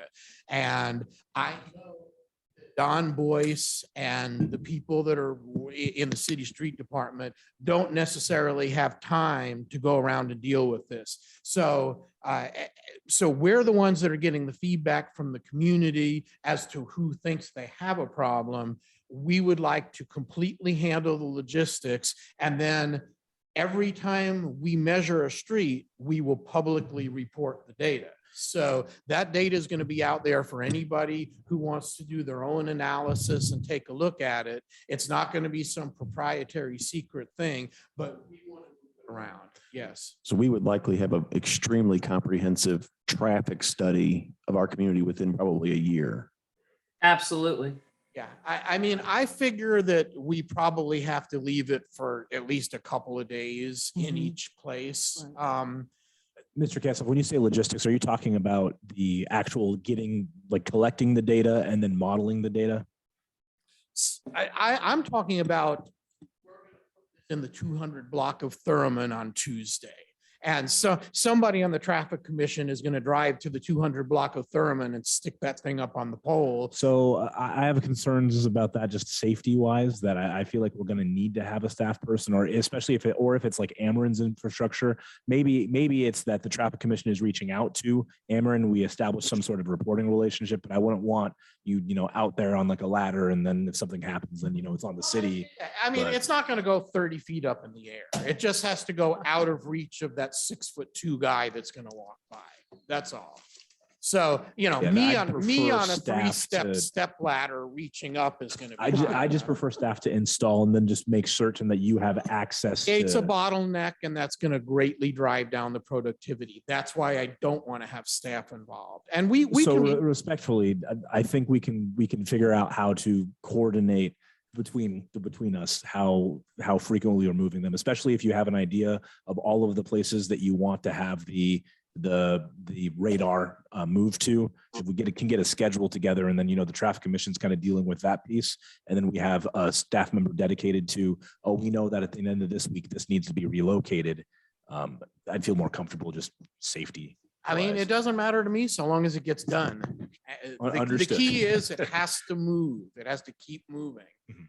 And, if somebody on staff is able to do that, that's fine. I can send them an email every 2 days and say, put it on this pole in front of this house. We're gonna make sure that that device proceeds over all 3 wards, right? Oh, yeah. Absolutely. So we had a good meeting last night, and we've had some meetings that were pretty well attended. We're gonna take input from everyone.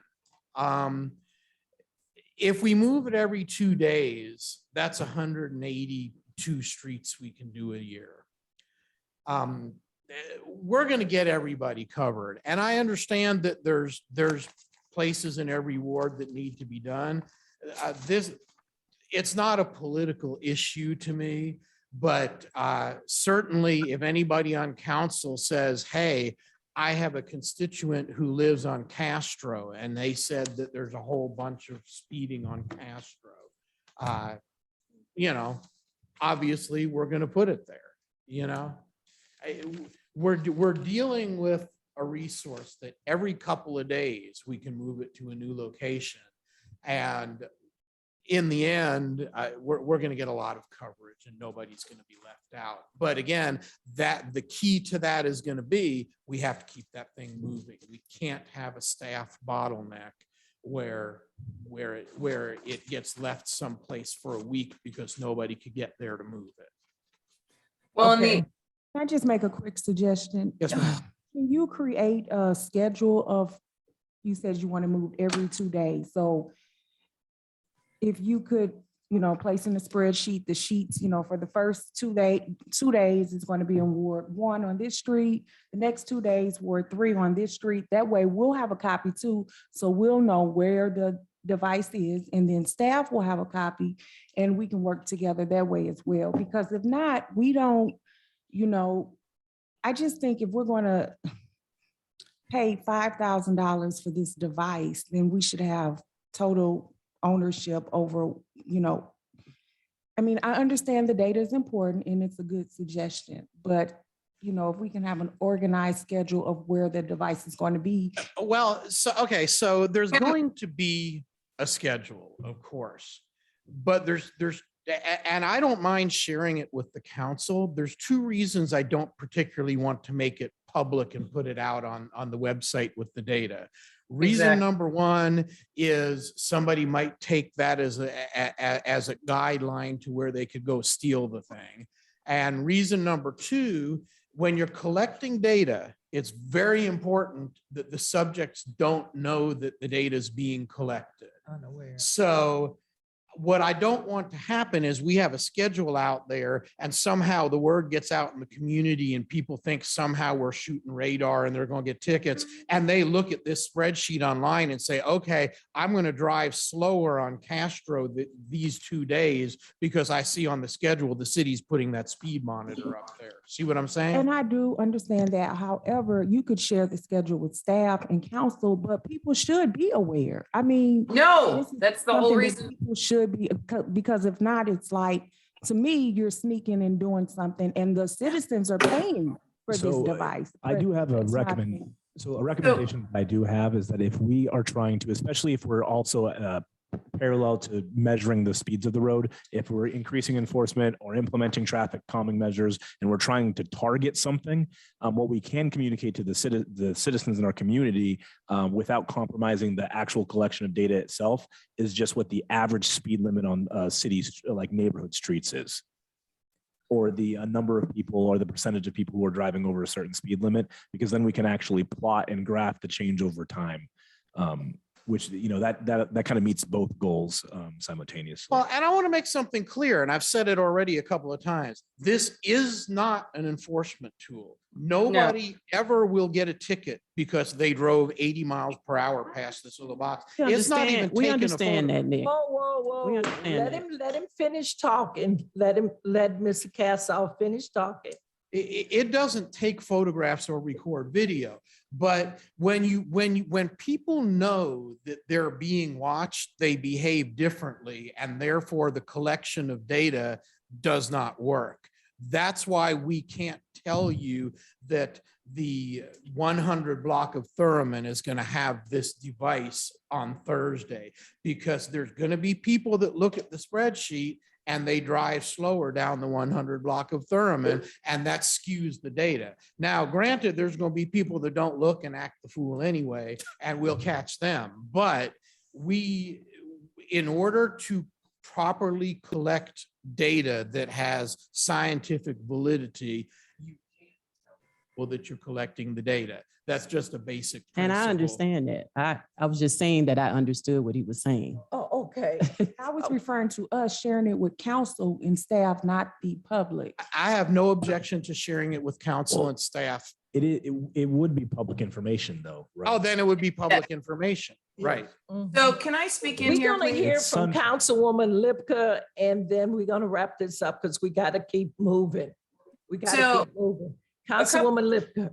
Thank you, Mayor. A couple of things. First of all, Wildwood has been using this for 15 years. So they have, and this has worked very well for them.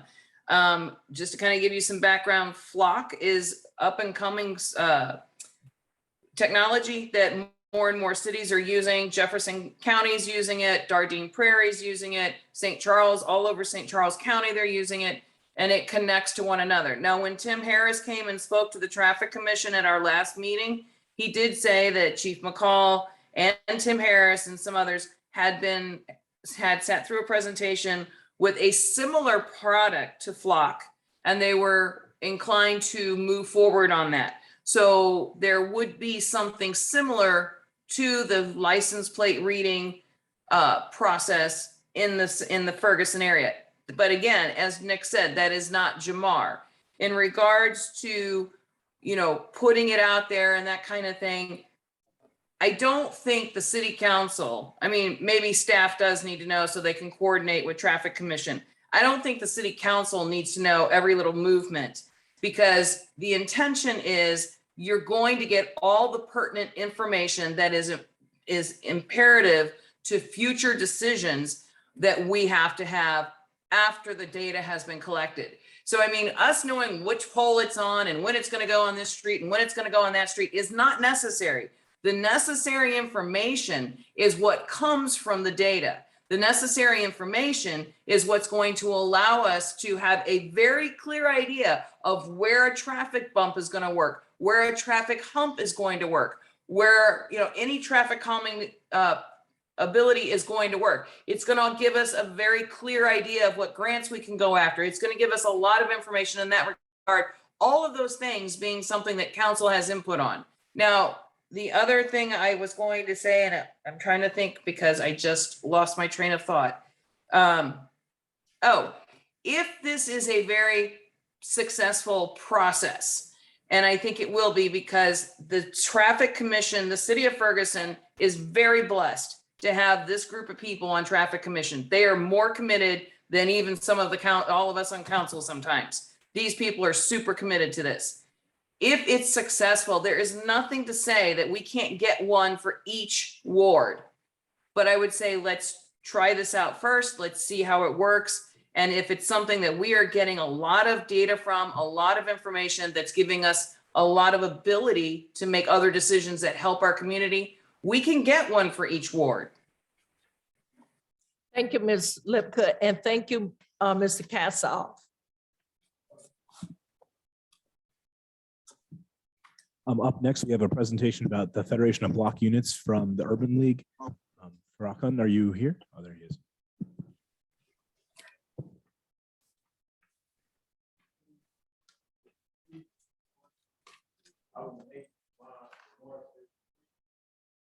First and foremost, Madam Mayor, Madam Clerk, Chief McCall, started to say Reverend Pearson when I walked into the building tonight, but then when I heard speak, I realized that you wasn't Reverend Pearson. As you all know, Reverend Pearson wears his hat all the time, and I started to walk up there to you, say, "What's up, Rev?" But nonetheless, to the citizens of Ferguson, it is a pleasure to be here in your facility and here in your community once again. My name is Ferguson. I serve as director of the Federation of Block Units at Urban League of Metropolitan St. Louis.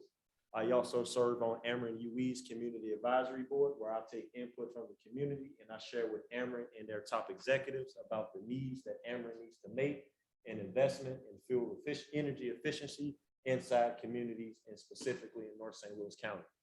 Before I go on to my presentation, I would like to say that in regards to the conversation that was just had just recently, I would say that we are working with a group of residents on the other side of the county with another police department where we have just worked with neighborhood residents who have organized to rally and to be awarded a Department of Justice grant to specifically purchase those type of cameras of which you're speaking of today. And that leads me into the topic of my conversation today, and that is, what is the Federation of Block Units, or who is the Federation of Block Units? I have some brochures here with me that I will share with everyone once I am completed. But first and foremost, the Federation of Block Units is the oldest self-help grassroots organization established in North St. Louis. Specifically in 1932, a gentleman by the name of John T. Clark was asked to come to St. Louis to spearhead the grassroots community organizing, specifically to organize North St. Louis around bringing African-American hospital to the Ville neighborhood. That hospital is now known as Homer G. Phillips. And since his work from Philadelphia to St. Louis, and he was so aggressive and he was so successful in organizing communities and organizing residents, simply engaging them, educating them, and empowering them, he was then offered to be the executive secretary of Urban League St. Louis, which we call now president and CEO. So I want to thank you all for just allowing me to even share who and what the Federation of Block Units is, but allow me to share on how the Federation of Block Units can be a benefit to your community, to your block, and also to your city government as well, and include your business community also. So first and foremost, the Federation of Block Units is simply a resident empowerment organization organized through the Urban League of St. Louis. We focus on civil rights and advocacy. We focus on resident leadership.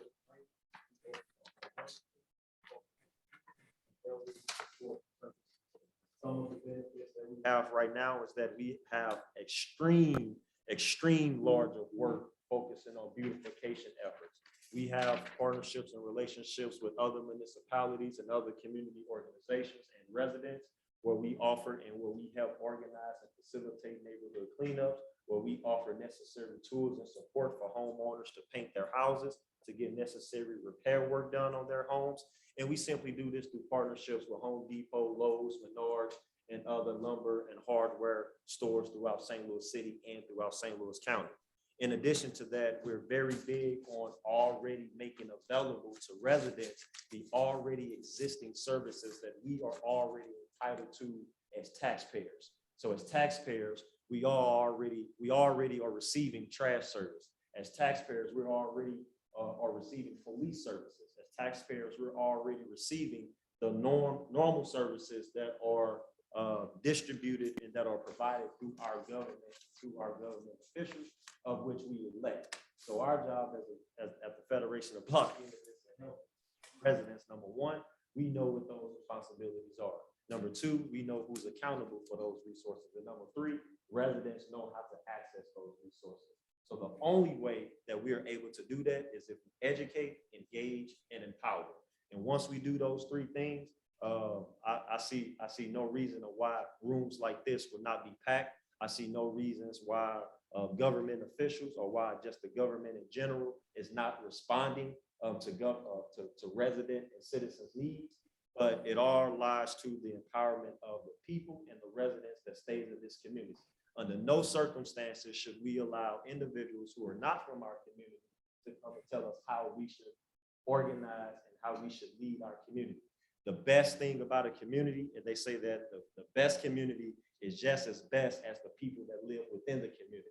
And the Federation of Block Owners want to make sure that every resident in the city of Ferguson is entitled to what they are entitled to, and to make sure that every resident have the equal access to everything that is deserving of them. Also, we have programs and services that focus on health and wellness. As of right now, I actually left a block unit meeting in the city of Moline Acres that was jointly joined by Riverview and Bell Fountain neighbors. And at that block unit meeting, we have the American Red Cross currently administering CPR training and first aid. There was residents that simply complained about individuals not knowing how to do CPR if a loved issue, or if someone is running in a park and they're low on oxygen and look like they're having a medical situation. What do you do? What do you do at that instant second? And so we were grateful that after hearing those comments and hearing that feedback, that we was able to partner with the American Red Cross to bring that vital service to those particular block unit members. And we also have support services and also advocacy training as well. So we train residents on simply how to talk to each other. Sometimes it's not what you say, it's how you say it. And so sometimes we always ask our residents that if there's an issue, a neighbor to neighbor issue, how do you go to your neighbor and address that issue? Are you going to go being loud? Are you going to go being mean? Are you going to go being aggressive? So how do you best approach that neighbor? And so we have partnerships with the Conflict Resolution Center, where they will actually assist and train residents, business owners, and even from residents to government officials or government departments. If there's conflicts, if there's just something that is not getting addressed, and it seems as if though it's just stuck in one place and there's no movement. We have neutral mediators that are trained, licensed, and that are equipped to be able to train us on how to move the needle to one end or the other. So with all of that being said, and of course that's more, I'm going to leave each and one of you all with a brochure today, including the council. But what does it take? Number one, it takes simply complete a block unit application. Number two, it involves a $25 membership fee once a year.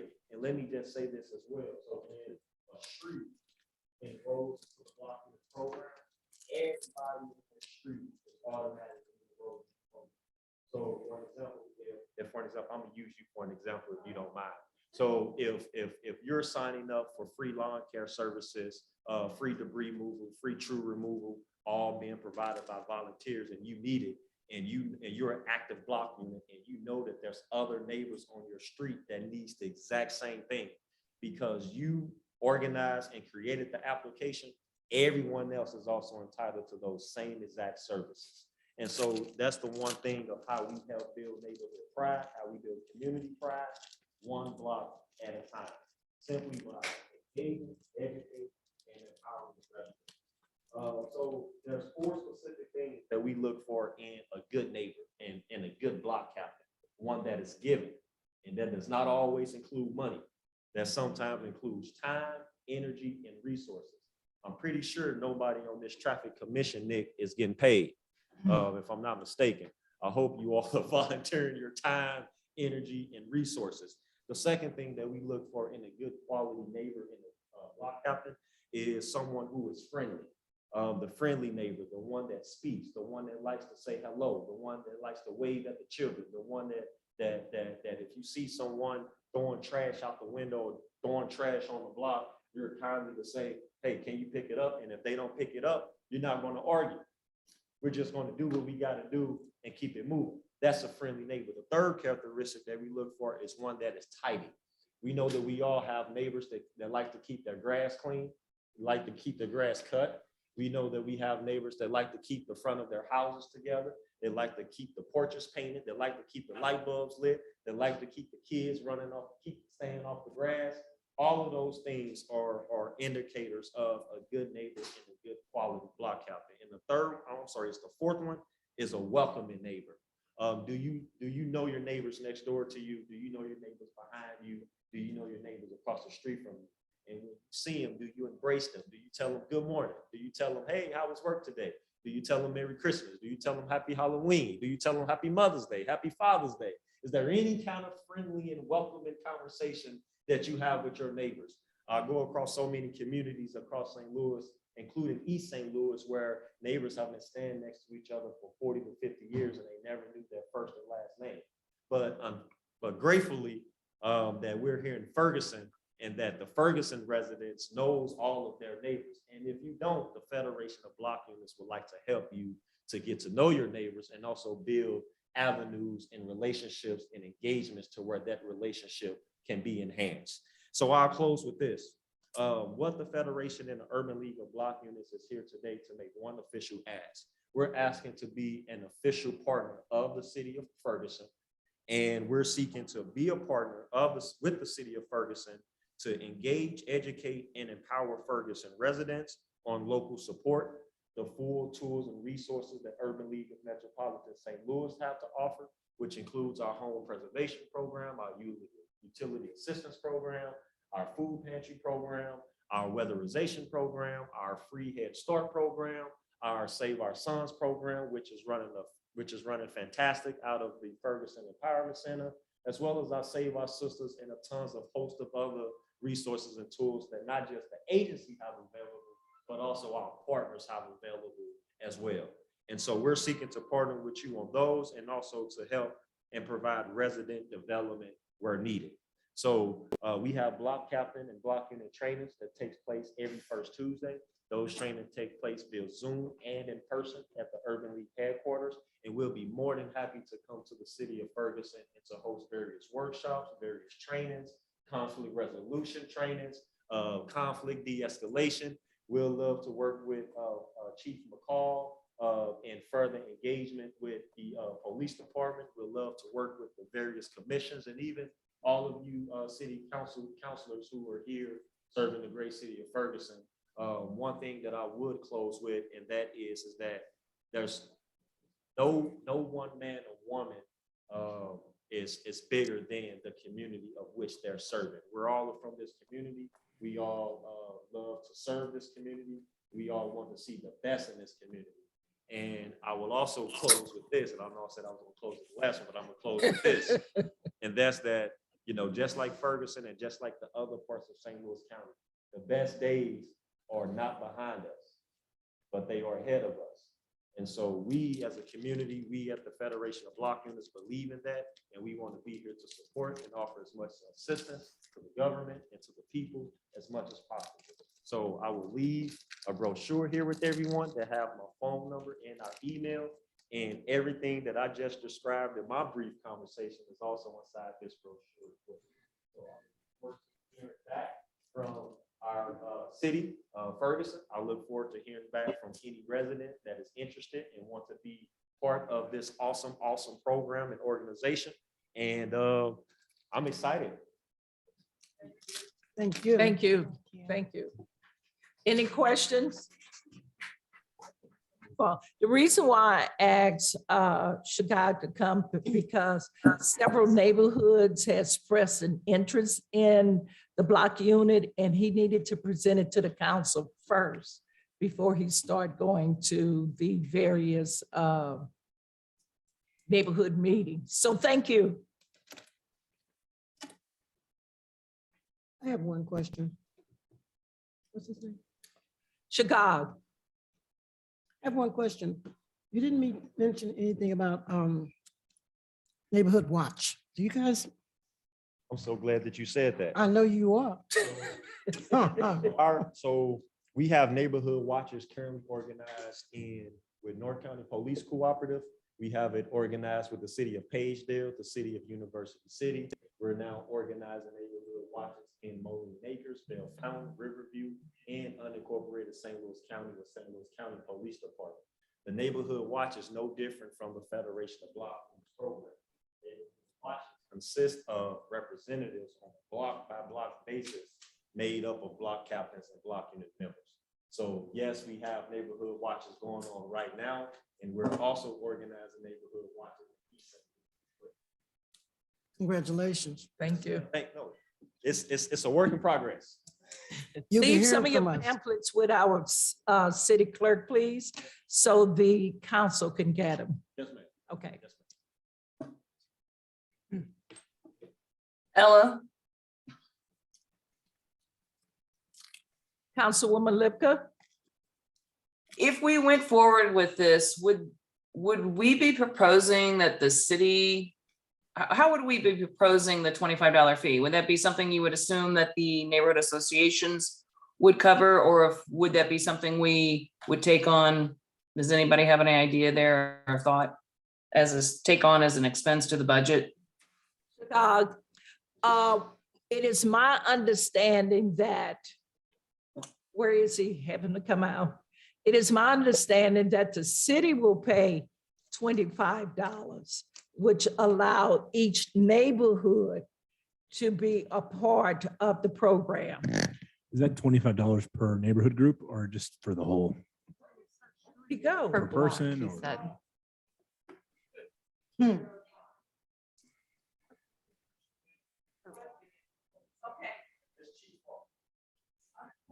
Okay, the $25 is my understanding that you say the city will pay $25 to become a part of the Federation of Block Unit. Is that not correct? So here's how it will work.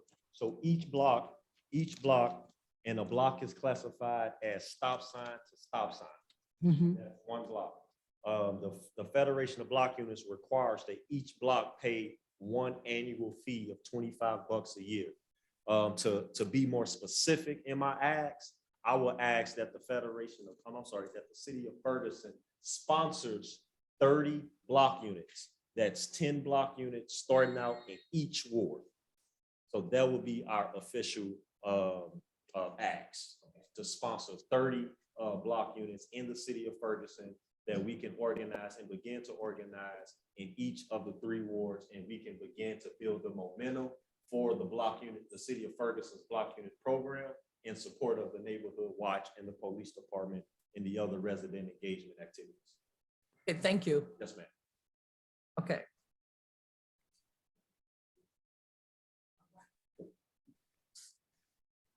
Anything else, city manager? No, that concludes the special presentations. Okay, at this time, we don't have a public hearing. We're going to move to our consent agenda. We have special meeting minutes from May 12th, 2022. Council, do you have any corrections? The budget meeting for the 12th and meeting minutes from the 12th. Special meeting minutes. That's the budget. I didn't It's the read- budget meeting. Okay.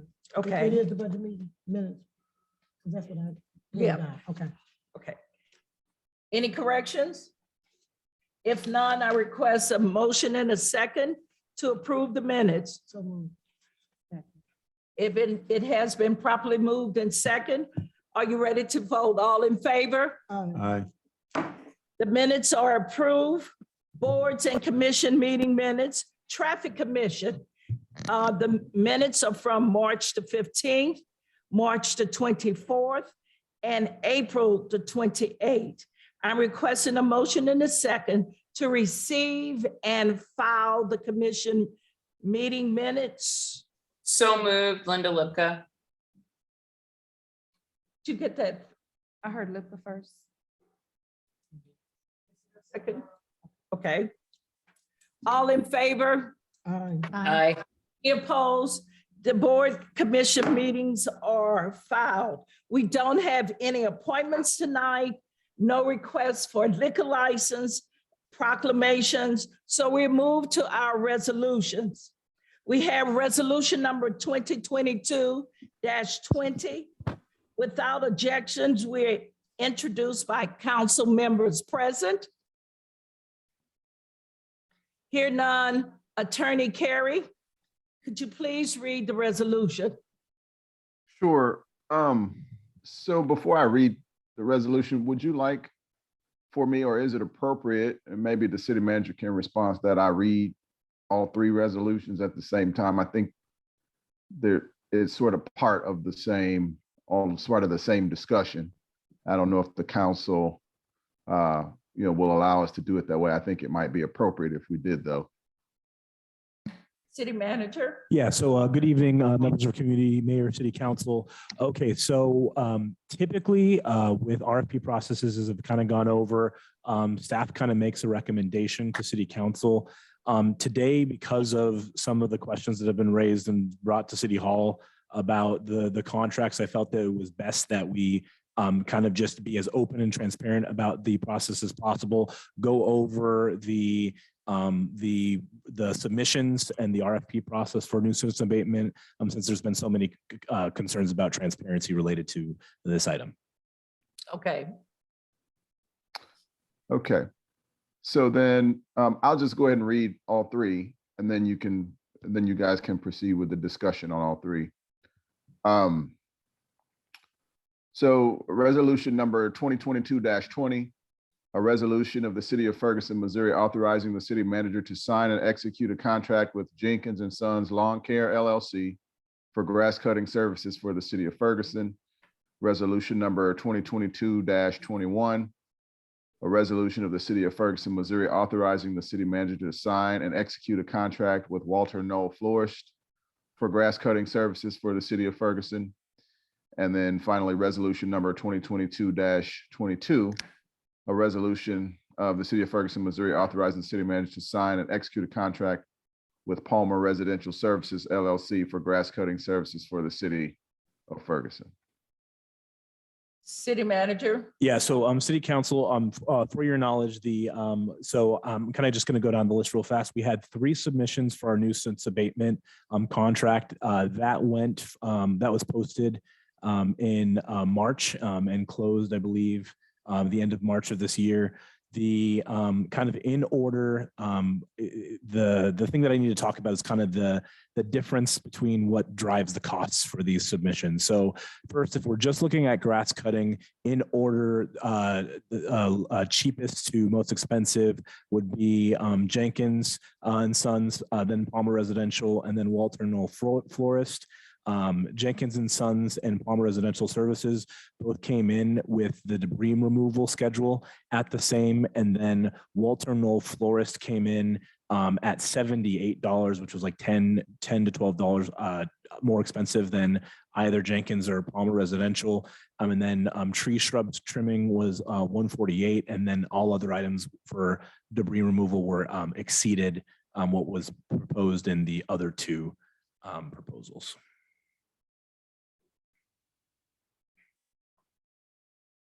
That's it. So do you have any recommendation from staff? Staff doesn't feel comfortable making a recommendation. Oh, they don't. Okay. Okay. Kim, I'm sorry, my first question is, because a couple of these vendors are recurring vendors, which means we worked with them last year. And so when they submit the bid, it may seem like they're coming in cheaper, but are we referring to the invoices that they submitted and how much we paid them the previous year for services? Does that make sense? To make Yeah, sure so that if we're talking about what drives the cost, there's a couple of things that drive costs, and I want to be really transparent about some of the things that drive costs. That is just a fact of the matter from the city in the past not being able to communicate very well. So obviously the thing that drives cost is going to be labor. The biggest cost is going to be the amount of people who show up on a site. And the largest driver of how many people need to show up on the site is the state of a given site, right? So, you have grass that can go up to a couple of feet, really tall, out of control, overgrown vegetation. You might have sites that have abandoned equipment, or it's not safe, or there's insects, or there's all sorts of things. So in the past, from what I'm understanding and kind of gathering internally from last year, because with our vendors, when we were kind of communicating to them about the site, they would just kind of have to show up and then kind of try to scramble together the team to make the abatement. One of the things that I'm changing this year is that we're trying to get a process started where when we're going to actually communicate with our vendors about sending them out, we're going to have pictures that we send to them first, and then we're going to work together to schedule the abatement of a given property to ensure that the city is getting going to be getting a more accurate charge for that work. Whereas before we were very much shooting from the hip. Right, so because a vendor can bid for one price and then when they invoice, they're actually being paid more on the back end. Okay, so when the vendor submits an invoice, does the invoice have to indicate the address, the property address, how long it took to mow that specific property and that date on the invoice? Invoices, from my recollection of what I've seen, it's just the address and then what work was done there. So grass cutting or debris removal. Okay, let me see. I just feel compelled to say this because there are three resolutions in front of us, and Councilman Palmer is one of the people who, and I have to say this is no disrespect to the community, to you, councilman, to the mayor, you, city manager Osterberg, but it just does seem as though Councilman Palmer has an unfair advantage, based upon his history in Ferguson. And I just have to question, does the city feel obligated or obliged to do business with Councilman Palmer? Because I've heard from so many people how he's done so much for the city. He's done so much for the city. So does the city feel obligated to, help Councilman Palmer? I feel like the question is valid and it needs to be said. He is my council counterpart in Ward 3, and it needs to be said. Does he have an unfair market advantage because of his history in Ferguson? And again, I just want to be sure that the invoices are being looked at. And it would be nice if staff did make a recommendation because we always listen to staff's recommendations, So that's it for me. Thank you. I have a question. City manager, would you like to answer?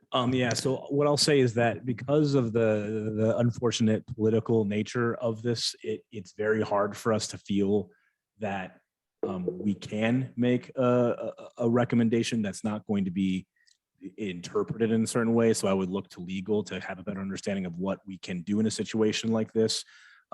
Certainly there is potentially an ethical concern, but on the other side, as far as who has the greater advantage, typically when we're going out to bid processes, and this is just me being as, trying to be as objective as possible. Typically when you have, and this is not just for nuisance abatement contracts, this is just for any contract that we would enter into with any vendor. Vendors that perform well in the previous year will have an advantage over other vendors who are also reapplying. So that's just a fact of the history of when we've entered in. I have a statement Go to ahead, make. and talk to I Apollo. applaud you for bringing that up because that is in a lot of people's mind. So I just think that's great that if that's where you feel you should bring that up. I don't think that we should penalize Palmer or anybody else that has a business. He's in business. This is business. And when we talk about how fairly, we bring into question the integrity of our staff. And we hire these people, we hire them because of their integrity, wouldn't you think? Their honesty. And some of these people have been on our staff for quite some time. I trust them to make the right decisions. And what we are putting in place are I'm going to say strongholds. We're putting things in place where if you follow the rules, if you check the box, then you will pick the person or the company that's what they're for. Don Boyce is sitting in the seat. I trust his every move. He's an honest guy. The same thing for Diaz. Not anybody else that has anything to do with it. I'm looking at these people that they do their job. If they do their job, Olive Oil can come up with a business and I'd go for it because we got people sitting in the seats that's doing their jobs. We're sitting here listening to what's going on. We have, like you just did, made our opinion known. And our opinion is here. to bridle a business because they are a business and because they sit on this council, not getting paid. And I'm going to use Mike for example.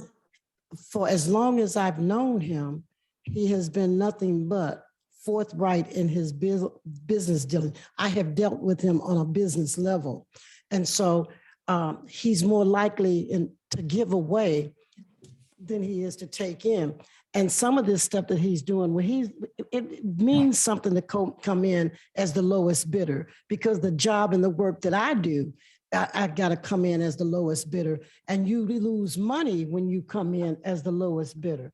But because you sit on this dais, that shouldn't be it. And to even formulate, oh, we're going to put a rule up that you can't do business and do work up here too. That questions the integrity of a human being. And I don't think that we should be so to the point where we can do that when we've got things in place that will ward against us being handled by somebody that's slick, conniving, and there's a whole lot of other words I can use. So I appreciate you, Councilwoman, for bringing that up, because it's in the mind of some people. And Jen, just to go one bit further, we had somebody that sit up tonight and said, I had a business talking about the ARPA fund for $100. I'm gonna think they're talking about me because I'm the only one. I don't have a business. Stomp down lie. I don't have a business. And so when you look at the organization that I've been dealing with for 68 years in this community, you would think all kind of things out on the internet. You can call any company, anybody that's seeded into that business. I've never taken a dime for a salary or anything else. And Tony Burrow won $100,000. You know what we do? We give the money away. Nobody gets paid. And so you got people sitting here coming to that podium, talking whatever they want and destroying reputations. That's what happens. And so thank you for bringing that up, because there are probably a lot of people that want to know, is he a good guy? Is he out here getting money? Is he making lowest bid? That's the way business. I really applaud him. I applaud you for being a good businessman. And he shouldn't be penalized because he's willing to do a service for this community. Thanks so much, Mayor. Okay, Councilwoman Lipka, and then we'll hear from our attorney. So, when you go and look, hold on, just my pull it up real quick. When you go and look at these bids, we've got, as Councilwoman Noah said, we have situations where they invoice us, but when they actually get there, they're much higher. Hold on, I'm trying to pull this up. When you go and look at the one bid, please bear with me. Actually, let me pull this up. Mayor, would you please go ahead to Apollo and let me come back to this, because I had it pulled up and then it fell. So let me get it pulled back up again so I can make my point. Attorney Apollo. So what would you guys like to hear from me in particular?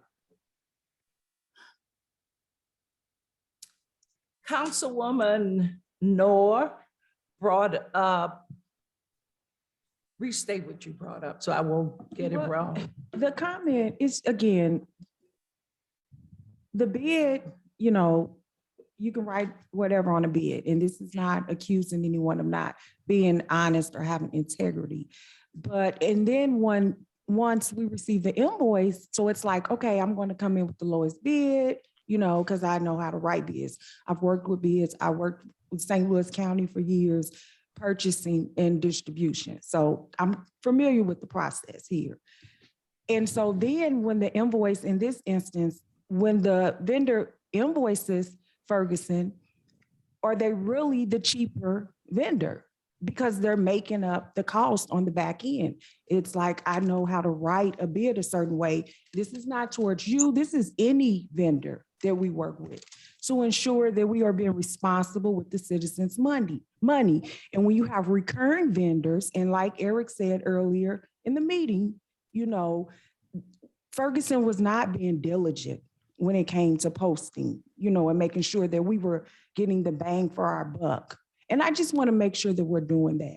And Councilman Palmer is a councilman. And I don't know, I guess I'm small-minded. I'm just a Don't say working that. class woman. So I don't understand why you would want to even be, I thought that's why you wanted to be on council, so you can lead from this side, and not, so there wouldn't be, why would you want for it to appear that there's a conflict? Okay. So that's my 2 cents and I'm done with it. Okay. So Mayor, I do Well, have we it pulled up. listening to Apollo. Okay. Well, so I mean, you guys, as you guys know, there's been an email conversation that we had about this topic already. I won't necessarily recount the specifics of that unless somebody wants me to, but yeah, I understand the issue of, a bid being a certain way and then invoices not matching up. But I mean, I can say that, until you do an analysis, there are several different reasons why invoices may not match up with bids. It could be, based on how the contractor's being used. And I think at the end of the day, if invoices and bids aren't matching up, then it may be something for the city to make sure in its RFP, the next time they put the RFP out, that they get and try to flush out as much as they can in terms of whatever costs might be hidden on the invoices on the back end, so that the next time that particular RFP is up, those costs are flushed out up front. But I mean, there could be several reasons why a bid, the prices on a bid don't necessarily match up to an invoice, and then those reasons don't have to necessarily be, reasons of impropriety. It could just be that maybe the scope of what was needed was not necessarily understood in the original RFP, and then when you got into the job, the scope expanded, and you had the contractor, and so you used the contractor to do things that you didn't necessarily anticipate up front. Or it could just be you just needed more work done than what you thought. So I think RFP drafting that Eric talked about earlier is sort of a work in progress. You do one, and then but I do think, to Councilwoman Noah's point, matching those things up is probably a great exercise for the city to engage in, because it does help the next time you have to draft RFP to make sure that you're able to flush out those costs, so that people know upfront from a transparency standpoint exactly what the city is spending, and to be able to uncover some of those hidden costs. But I don't necessarily know that if there are hidden costs on invoices, that they are due to any kind of shenanigans, or because there may be honest, real reasons why invoices and bids don't match up. I don't understand why. Okay, I'm ready. Councilwoman Lipka, then Councilwoman Nelson. So, thank you. So if you go and look at these bids, one of the things that we need to keep in mind is that we've let this process, let's just talk about the facts. We've let the process of the grass growing get ahead of us again. So we're in a position again this year that we are going to go in, and we're not cutting grass. People need to be very clear. You cut grass that is about 4 to 6 inches tall. When it gets taller than that, you are clearing the land. So we're clearing land. That's what we're doing. We're clearing the land until it gets to the point where we can cut grass. Now, you go and look at Jenkins and Sons Lawn Care. They are going to cut grass at $62 a man hour, a minimum of one man hour. So that's 1 man for 1 hour, $62 if it's under 4 inches. Come on. Everything in Ferguson that needs somebody else to cut it is not under 4 inches. So now you look at 4 to 6 inches, we're up to $65. You look to 6 to 8 inches, we're up to $70. You look to 8 to 10 inches, which is the realistic number right there, 8 to 10 inches, you're at $75. Go to 10 to 12 inches, which is our really bad situations, that's $80. Additional prices, billed separately, pick up a truckload, $125, 6 yards, $375, 20 yards, $500. Let's think about this, folks. Let's stay realistic. If we're cleaning out a yard that is 8 to 10 inches tall and you're clearing away anything, you're looking at a 20 to 30 yard pickup. So now you're at another 500, 350. So those are some of the prices. If it's a property that needs service within 48 hours, everything starts at $75 and goes on up. Now, you go over to Walter Knoll. Walter Knoll, very expensive. Labor rate for number of people to be utilized up to 20. Labor rate for grass cutting, $78 per hour. Labor rate for tree and shrub trimming, $148 per hour. Per man, per hour. They're going to send as many men as they think they need. Per man, per hour. Labor rate for properties over 24 inches tall, $198 per hour. $78 per man to load trucks. That's not the guy cutting, that's the guy loading. Labor is not included in the dump fees, but the dump fees are $75 a small dump truck, $150 a medium dump truck, roll-off containers, price per job. If equipment is needed, price is cost plus 15%. If you're going to clear out anything that's over 10 inches, you're looking at a larger dumpster, which they're calling a roll-off container. All right, then you get down to Mike Palmer's. Let's see, Mike Palmer. Insurance attached, number of persons to be utilized, 3 to 9 employees, labor rate for grass cutting and trimming, $65 an hour. No inches listed there. Labor rate for tree trimming and shrub trimming, $65 per hour. Nothing else listed there. Labor rate for debris removal, $65 per hour. Nothing extra there. Debris removal rate per load, see below. A 6 yard, let's see, pickup truck, $125, 6 yard, $375, 30 yard, $550, 40 yard, $600. Skid step hourly rate in addition to labor, $75 an hour. Skid steer, I'm not sure what that is. I'm trying to read handwriting. And so the point being, 470 cap on 340 hard dumpsters, 50 ton over 470. And I would ask him to explain that because I don't know what that is. But my point is, this is not something that Mr. Palmer needs. He has plenty of work. This is something he is bidding on because 1, he's an expert at it. 2, this is his business. And 3, this is his community. And 4, he wants to give us a reasonable rate. So when you ask Ms.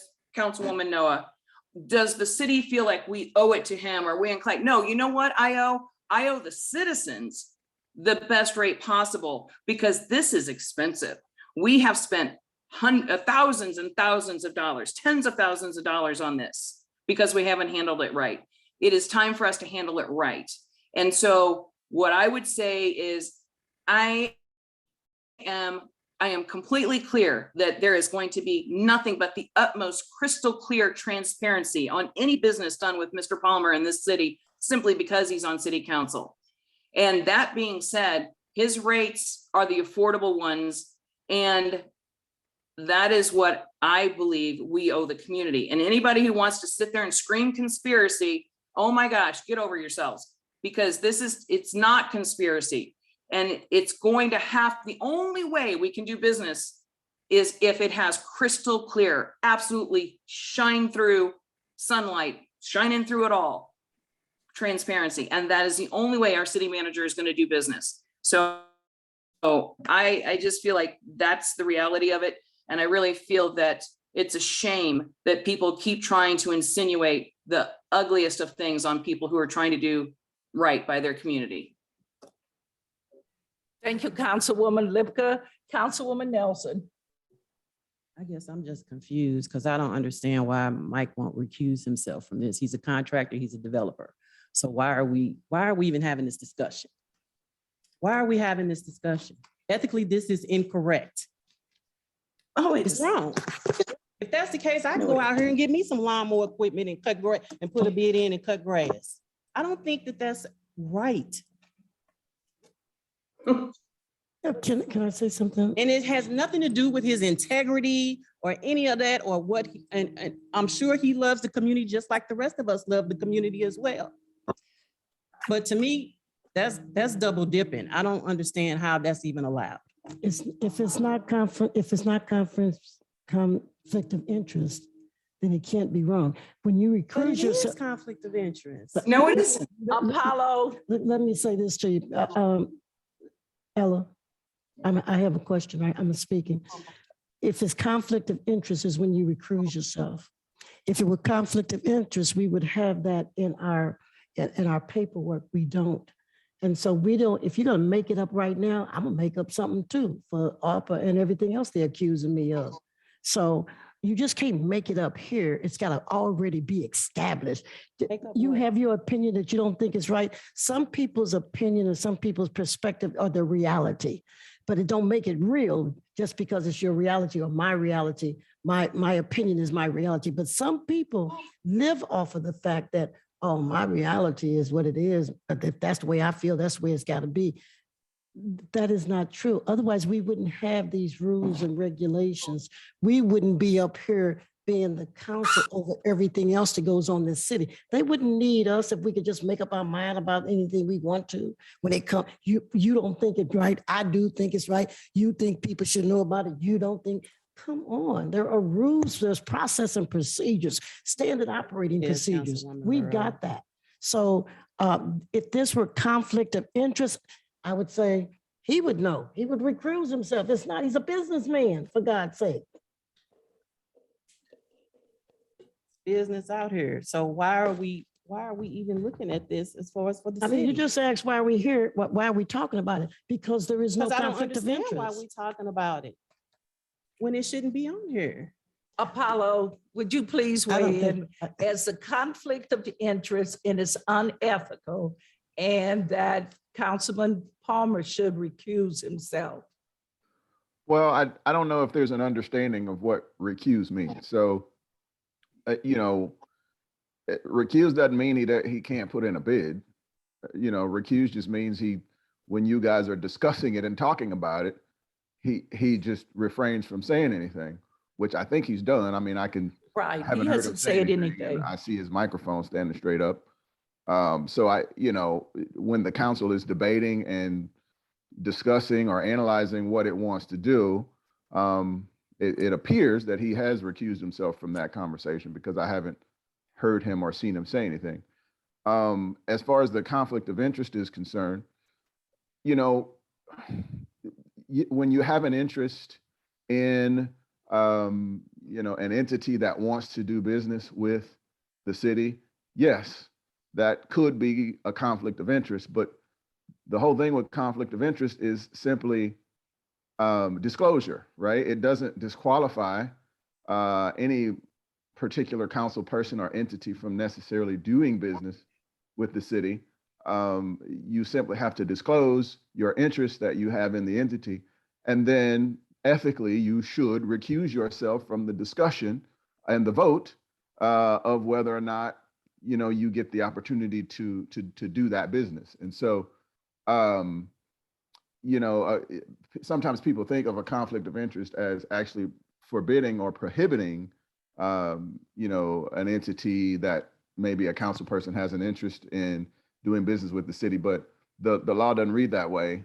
It simply requires disclosure, and the law, to be clear, does not legally require recusal, but ethically speaking, it's the best thing to do because you can get yourself in trouble for what some of the council people have said tonight for like double dipping or double dealing or this kind of thing, or using your status or your position as a council person to influence how city money is being spent, right? So I think, and I haven't talked to Councilman Palmer about this, but I would suspect that's probably why he pushed his microphone up and just hadn't said anything. I didn't hear that. What was the last thing you said, Apollo? I said, I believe that's probably why Councilman Palmer has pushed his microphone up and has not said anything about the subject. Well, and the thing could be flipped too, because like I own a DJ company and I've had the city come to me now this year 3 times. Hey, you want to DJ this event? Okay, so how is that any different flipping it? The city's coming to me wanting my services for free because I'm assuming nobody said, can we pay you to DJ? We want to hire you. but they just assume that, hey, we'll have her do it. You know, so, you know, I could argue the same thing against the city, that they're using my status as a council member to get my services for free when anybody else in Ferguson would pay for them. No, because you can always decline the offer and you It's did the not submit a same bid. thing. It's the It's not, same thing. Linda. It's an assumption made based on where I'm sitting. So if you're gonna accuse somebody else, I can say the same thing about the city. Because if we're gonna play that game, here's the game. Well, I'm not accusing Not anyone. accusing I just anybody made a of anything. statement. No one is accusing. We're just speaking about I the highly She situation. disagree. just went out the door for every damn body. Whoa, let me ask this question. Let me ask this question. Other way around, you know, we wouldn't be having this conversation. So that's fine. Okay, let me ask this question. How many people did we employ last year to cut grass? And when did we employ these people to cut grass? Did they both start 6/21 and ended October 21? Let me, Yeah, that was both within before you answer that, please, I might have to excuse myself. This is getting way out of the line. But are we really talking about how many people we hired? Or are we talking about this resolution? We're talking Really? about the resolution, but you need past practice. What did we do last year? How do you determine a cost analysis as to how many people we employed last year? What time did we employ them? Did the bid come in and was the money equally distributed? The jobs equally distributed? I'm just asking about a cost analysis. How about the firehouse? Did we hire Walter Knowles We did. in June? So it was Knowles in June, and then we hired additional two, is that correct? That ran through, we hired an additional, the council went into contract with multiple vendors between August 15th and October 15th of last year. And that's- After there was frustration with the initial contract. Because he wasn't getting it done. Knowles wasn't getting it done. And they Right, were so we entered charging. into it with the two additional vendors. We had one additional vendor, One additional. two additional vendors. We had two and one dropped out. The cost analysis, what did it cost the city with Walter Knowles coming in June? What did it cost the city for the second vendor to come in at its time? But I don't have those numbers right now. What about the costs to the emergency fire department slab that came in way over budget?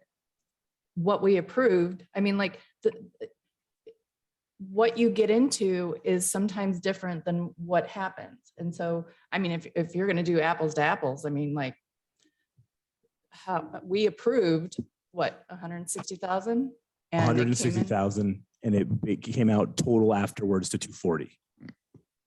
That's How more than much? grass cutting. And there So wasn't, as I mentioned earlier too, with the grass cutting last year as well, the city was not doing a really good job communicating with contractors about the state of the site, which meant that the city didn't have a way to estimate the true cost of what it was going to cost to actually abate the site. So that's another problem with the way that things were handled last summer. It makes it very hard to kind of project the cost even for this year because of the lack of information that we had.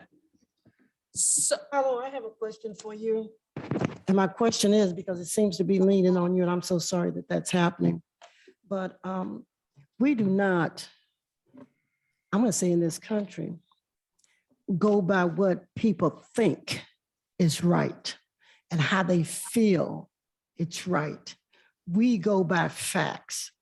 And if the fact is that we do not have in any statute here or any ordinance in this city that a person cannot have their business incorporated into the city of Ferguson if they're on the council, that's where the answer lies. This is not against the law. And because somebody think it ought not to be, I don't think there ought to be sinners in this world. So what we gonna do? Wait till everybody die? See who goes to hell or who goes to heaven? Come on. The bottom line is this. This is foolishness of what we're doing up here tonight. This is not we can't have a cost analysis because we decided on a resolution. Really? This is not the place for this right now. That you've been having this all week long, or at least since last Friday, and you're gonna come to this now? And then want us to do numbers? Thank you for giving us those numbers, but this is not what I'm looking for. Not at 9 o'clock, 9:30 at night. I want you to excuse me tonight for eating up here. I'm having an insulin situation tonight, so I've had to eat the whole time I've been here, so I'm sorry about that. But at this point here, for my health, I can't fool with this foolishness tonight. I can't do it. The bottom line here is what, Apollo? We're here to do a resolution, and we're using you for what we pay you to do. There is no conflict of interest. Bring one up is ludicrous. You tell me if I'm wrong. And him moving his microphone does not indicate anything, one thing or another, because we're not mind readers here. Maybe he feels like I feel and he's a little different than me. I'm gonna talk about it. Maybe he's not. So him moving his microphone does not indicate anything from him. He's just gonna let us ride it out. Let us decide. I applaud you for that as well. Apollo, is there conflict of interest in your opinion? Is there conflict of interest here on Palmer's behalf? I don't even want opinion. I want fact. In the facts, is there conflict of interest? The answer to the question is yes, there's a conflict of interest, but it doesn't stop. It's not illegal for there to be. So, okay, guys.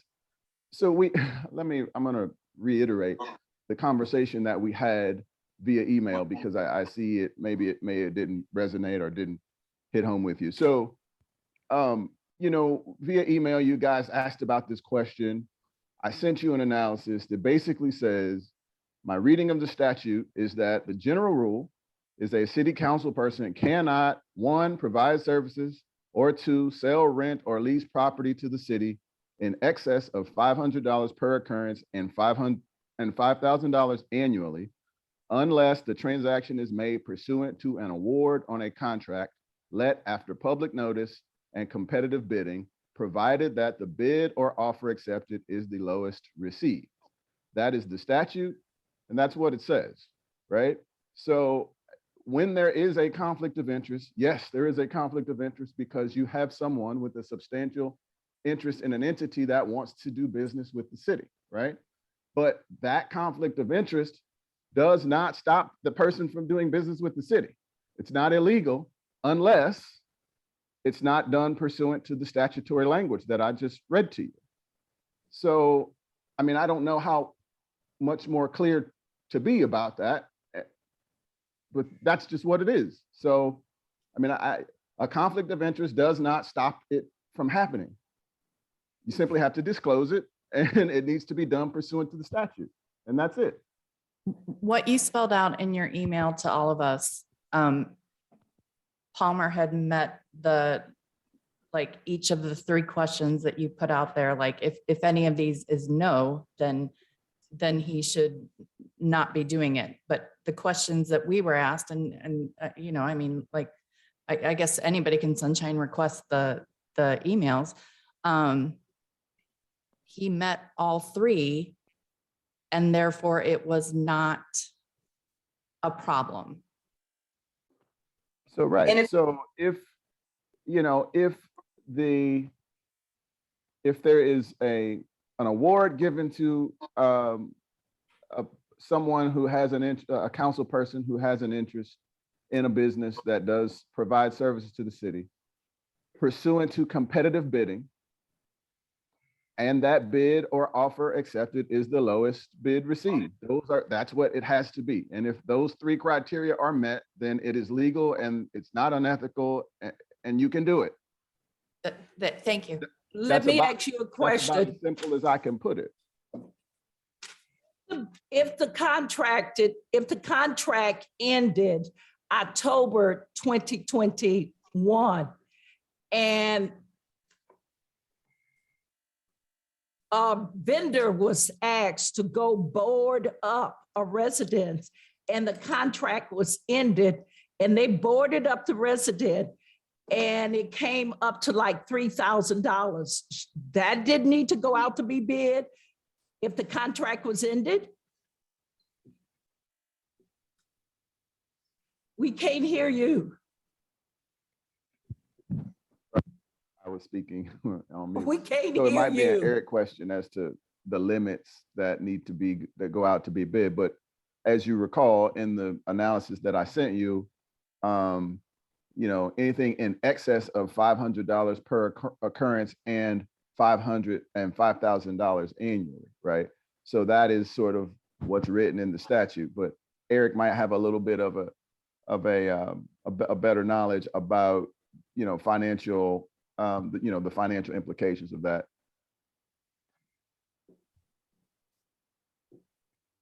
What I would hate to see is that Mike Palmer, who's done so much for the community and cleaned up so much stuff, just walks away because of like arbitrary scrutiny. Phaedra, this is the first time that you've spoken this much at a council meeting ever, and you're really animated about this. Because it's incorrect. Morally, it's wrong. Well, And I'm gonna stand on that, Heather. okay. So I know things gonna go the way they're gonna go regardless, but I'm still gonna stand on what I said. So that's fine. And that's my whole point. You just said it, Heather. I know that Mike Palmer has done so much for the community. That when we start sentences off like that, it's already like, well, okay, let's be subservient. Let's just give in to what because he's done so much for us. Mike Palmer is a real estate developer. This is his business that he's in. Now he's a council rep.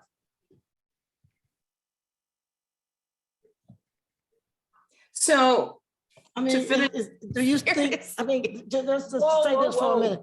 Let's just say this for a minute. Because you start off a conversation a certain way, don't ever make that mistake. I might start off a conversation that you really may not like, but it don't mean anything because I started it off that way. So I'm just gonna do this for you. One-on-one speech, one-on-one. I'm just telling you, the way you start off a conversation does not mean that's the way that conversation is gonna go or end. I'm just gonna do, this is what I do. I teach this. One-on-one speech. That piece need to come out because so I could say Ella's a nice person. Don't mean I mean it just because that's where I came out with it. So just, that's what I'm saying. That I don't want anybody to take away from here that because somebody makes a mistake, Mike is a nice person, that means that you're gonna let him have his way because that's the indication, that's the implication. So I'm just so tired of doing this tonight. We got this far, it's 10 o'clock. And I hope you don't recruit yourself. I hope you don't turn down your business because you're a businessman and let people have their way because they think they can drive you to it. Please stand strong. Councilman. In the spirit of getting out of here at a reasonable time and being ethical, I'm going to give a little bit of insight into the grass cutting contract. First thing, my bid was submitted prior to me being seated on city council. So I bid on this project, assuming that I would not be seated on council. Number two, last year, this went out for bid. We took actually the highest bid when there was multiple bids. So the council actually did a disservice to the community last year by taking the highest bidder. When that highest bidder wasn't cutting backyards, trimming, or blowing grass, the residents were upset. They went out for bid again. The grass had gotten so long, nobody bidded on it but me. I did this as a service to my community. Yes, I made a little bit of money, but when you incorporate all the costs to operate a business like labor, work comp, insurance, fuel, repairs, EpiPens, Band-Aids, and all the things that are required to clean these sites, there's a very little income in this. Again, this year, we're in the same predicament. I am again the low bidder. I provided the best service last year in a timely fashion and bill accordingly. In the spirit of getting along, I'm going to recuse myself, even though I don't have to legally. This has came up in the past with a former council person from Ward 3 on different matters. But I will not be voting on this. And even if this were to be approved, I'm not going to sign the contract because when the grass gets tall and it's not done right, it's on your head.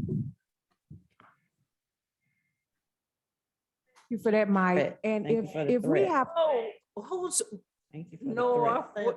what I'm saying is, if we are gonna have two other vendors and the grass is not being cut properly, then shame on us, because that's why we have department heads and that's why we have staff that should be ensuring that things are done properly. And that's where I stand on that. And everyone knows that I drive around and I walk around Ward 3, so I'll continue to submit work order requests. But again, it's just, thank you, Mike, thank you for those words. okay, Council. And I will, You said something. I'm good. so we're gonna have two contracts on a resolution that we're gonna have two contracts up there, or we do, for resolutions that are charging quite a bit more. One thing I would ask Eric, is there a possibility, because we're gonna land clear. We're not mowing lawns. We're going after lawns that are 8 to 10 inches tall. We're gonna be land clearing. And once that's land cleared, can we keep this RFP open so that we can actually continue to have people make bids to mow the lawns? I mean, I think we need to keep it open. I think we need to continue to get people involved in this community, in this service. And, and I think maybe you create a new RFP, because once you have Mike Palmer, Walter Knoll, and this other Jenkins do all the land clearing, then you have somebody coming back behind them, maintaining the cutting process. But right now, we just ticked off the person who is the cheapest. So again, we're gonna spend way too much of the citizens' money. Just want everybody to know that. So hope you're happy. But I do want a question from you, Mr. Osterberg. I mean, an answer from you. Yeah, so what we can do is we can reopen an RFP and keep that open. We couldn't reinitiate the same RFP. We just repost it. It'd be a new RFP. Okay. And so the trouble with deciding who the lowest bidder is based off the price purely. If you're just looking at the figures, it goes in order: Jenkins, Palmer, Knoll. The complexity of this is that because we don't know the true labor costs, the amount of people who are being deployed to the sites, and we don't have although we're working towards this expediently with code, because we don't know the characteristics of the site, about how much labor and capital we're going to need. We don't have a clear answer. So if you're just purely going off of figures versus what it is in actuality, it's a little bit confusing. So I would disagree with you on the pricing, Mr. Osterberg, because Mike Palmer's has no distinction on the length of grass. The other one starts at a lower price and has distinction. I do want to clear something up about the length of grass. The city has an ordinance that grass has to be 8 inches or greater in order for us to be able to summarily abate. What we're doing as a city is that when a property owner has a grass that's above 7 inches, that triggers our ability to do something called summarily abate the issue. So we work with our contractors to go out to the grass and then cut that grass. So it's not important really that there's not the distinction in the grass cutting, because that's something that the city set in the RFP itself. Well, at that point, we start the pricing at $75. Councilwoman Lipka, Mike Palmer is speaking. Also, to be clear, the way the bid, the length of grass portion is not a good way to do this. And that's why I did not price it that way, because the contractor will find the only blade of grass that's 24 inches long and then bill at that rate. And that was happening last year. I'd look at it as when the grass is taller, it's going to take me longer. It's just, the pay is going to be more anyway, because the grass is longer. If you're cutting 4-inch grass, you breeze through it. If you're cutting 24-inch grass, you're cutting it at least twice, because you got to lower the blade as you go down. The system where they charge based on length is very arbitrary and makes it very hard to bill accordingly. And last year, there was issues where the firm was showing up and they were weed whipping the front yard and billing a 2-hour minimum of $196. And then I was being sent behind them to clean up their mess. So we got to get the facts in order of what's transpired over the last year and a half in regards to nuisance abatement. I'm not coming in trying to make a fortune off the city. Again, I was serving a purpose, solving problems that were apparent throughout the community. So I just warn you that it is very hard to find people to do this work. And it will always be a struggle to find people to do this work for any kind of reasonable rate. Ideally, we would do this in-house if we had staff, because then we would have control over it and our fixed labor cost. But people will be less efficient when they're working for the government because it's not glamorous work. And I will tell We you, have 3 resolutions in front of us. I have a question, Ella, before you go into that, please. Okay. You talk about, now, one of the things that I do in my career is talk about ethics. Now I'm gonna give you all something on this dais to think about. And I'm gonna start down on this end down here when you think about ethics. What you have done tonight is you let a person who's doing the right thing go along to get along. We gotta stop this business about going along to get along. I'm gonna stop that tonight. And so what you have done, you have given those people that are unethical a leadway on what to do next. Now you're gonna have Boyce and you're gonna have Diaz and that group over there looking at folks, trying to figure out if they're gonna tell the true story, because now they know what to do. When you teach ethics, you don't teach it to people that are ethical. You teach it for folks that are unethical. So mostly what ends up happening, folks, is that they become very legally unethical. So now you got those folks that will be putting up bids now they know what to do, because we've sit here. Do you follow me on this? Because now they've sit here and we've laid it out for them. It's gonna make Diaz's business and Boyce's business and anybody that you're dealing with from your staff real hard now, just because of this conversation tonight. And any of you that don't know that, you got no business sitting up here, because you're not doing the best thing for this city. And I do stand on that. We've made a mistake here tonight. A serious mistake. Already the man that we're paying, the patient that we're paying for our legal advice says he finds no fault. This is what's legal. And then you let them force your hand. I'm really disappointed in that, because this is going along to get along. We already done that one time tonight already. If we keep up with this, we might as well pack our bags, y'all, and let them have it. We went through this last year. It was horrible. And here we're gonna let a few people tell us, oh, it don't sound right. It ought not to be, with no legality behind it, no facts. And we'll have somebody come to this podium and I'm disappointed with what the city is doing. They'll come up here and talk about all kind of stuff, but they won't face the fact that we're not doing our job. It's disgusting. The legality is, the legality is 3 bids. We have resolution number 2022-20, which talks about Jenkins and Sons lawn care. We have resolution 2022-21 that talks about Walter Knowles florist for grass cutting. And we have another resolution 2022-22, resolution to contract with Palmer Residential Service for grass cutting. How you want us to vote on all 3 of them? You want 2? You want 1? Tell us what you want. I think we need to do one at a time. Or I'd refer to Apollo, actually. I don't know if you can. So I would like to make a motion that we we just table resolution 2022-22 and then vote on the other 2. And then when everything falls apart, everybody can call you guys that are picking the other 2. So if everything is going to fall apart, why are we choosing these 2 vendors? Why are we working with 2 other vendors that we don't believe are going to service the community? Did you just ask that?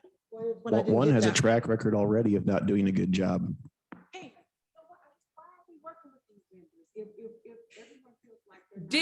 Let me ask this question. She's talking, Did I can't hear her. She's Did talking. Walter Knowles do a good job last year? Hell, are you talking over the councilwoman? I know what I'm doing, and excuse me, but did Walter Knowles do a good job last year? Who can answer that?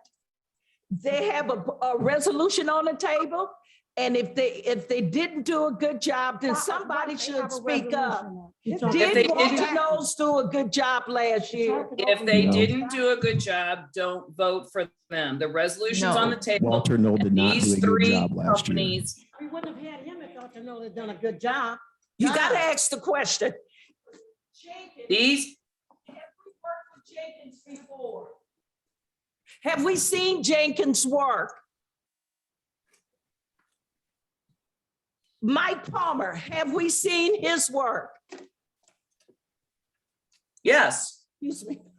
I don't get like this often, but we beating a dead horse, and you can't make that horse get up and run. I'm sorry, honey. You just can't do it. So either we're going to make a decision on Knowles because of the work they've done previously, or we're going to make a decision on Jenkins because we looked at their work, or we're going to make a decision on Palmer work.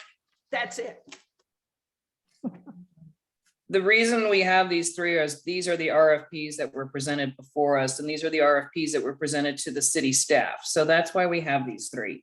And it happens to be a company that we've already worked with from last year. The way we make a decision is everybody votes their conscience, and that's how you're going to make this choice. We have to do it one at a time. So let's get it going. Thank you. Let's start with resolution number 2022-20. Apollo read the title to the bill, which is Jenkins. The city manager has said what he had to say. Everyone has said what they had to say. Now let's vote. Is there a motion and a second for approval for Jenkins Sons Lawn Care LLC for grass cutting? Mayor, one more thing, Mayor. I just want to make sure, because I want us all to be in compliance. Heather Robinette put a motion out to take that one resolution off. Should we deal with that first? Okay, thank you. Restate your motion, please. My motion was to remove, no, I already closed up my stuff because I'm so done. To remove resolution 2022-22 from the voting tonight. Is there a second? Second.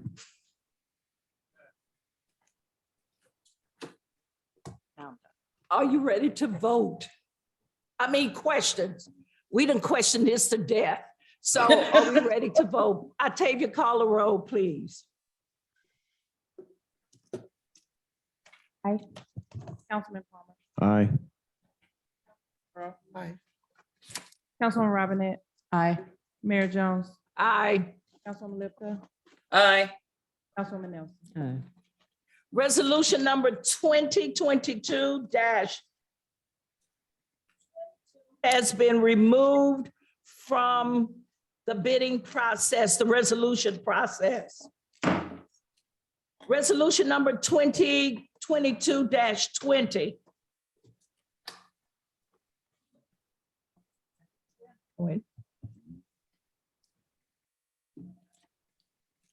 Resolution number 2022-20. Is there a motion? So moved, Naquita Noah. Second, Phaedra. Octavia, could you please call the roll? Aye. Staying.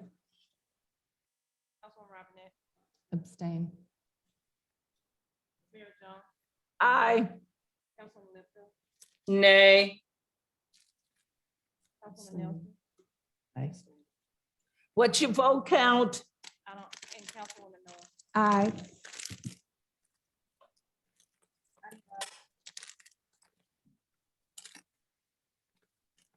Four ayes. I'm sorry. Four ayes, 2 abstentions, and 1 nay. Resolution number 2022-20 passes. You have resolution number 2022-21. Is that Walter Knoll? That's the Walter Knowles contract. Thank you. Is there a motion and a second for approval?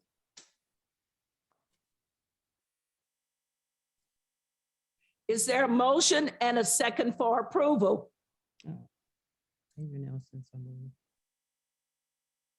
I didn't hear you. Adrian, so moved. Is there a second? I'll second. It has been properly moved and second. Clerk Pippen, would you please call the roll? Councilmember, Abstain. Councilman Robinette, Abstain. Mayor Jones, No. Councilman Lipson, No. Councilman Noah, No. What is, anybody else? No. What is your vote count, please? 4 nays, 1 aye, and 2 absent. Resolution number 2022-21 does not pass. We move on to bills requiring the first reading. Without objection, we're introduced by council members present. Hear none. Attorney Carey, could you please read the bill by title only? Yes, ma'am. Bill number 7227, an ordinance amending certain sections within Division 1 of Article 2 of Chapter 42 of the Code of Ordinances for the City of Ferguson, all relating to the regulation and issuance of business licenses in the City of Ferguson. Manager Osterberg.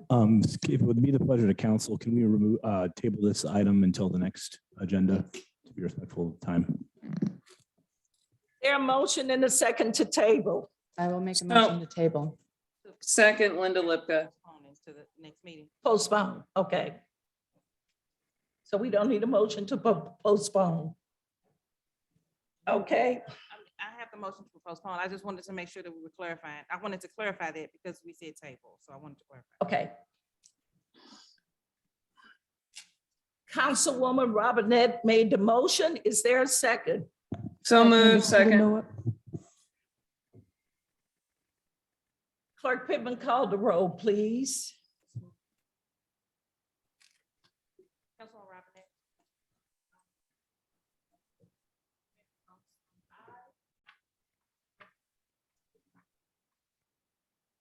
Linda? I'm sorry, is this to postpone? Yes. Bill Aye. number 7227. Aye. Aye. Councilman Palmer, Aye. Bill, again, please. Bill number 7227. What is it? An ordinance amending certain sections of the business license code. Okay, yeah,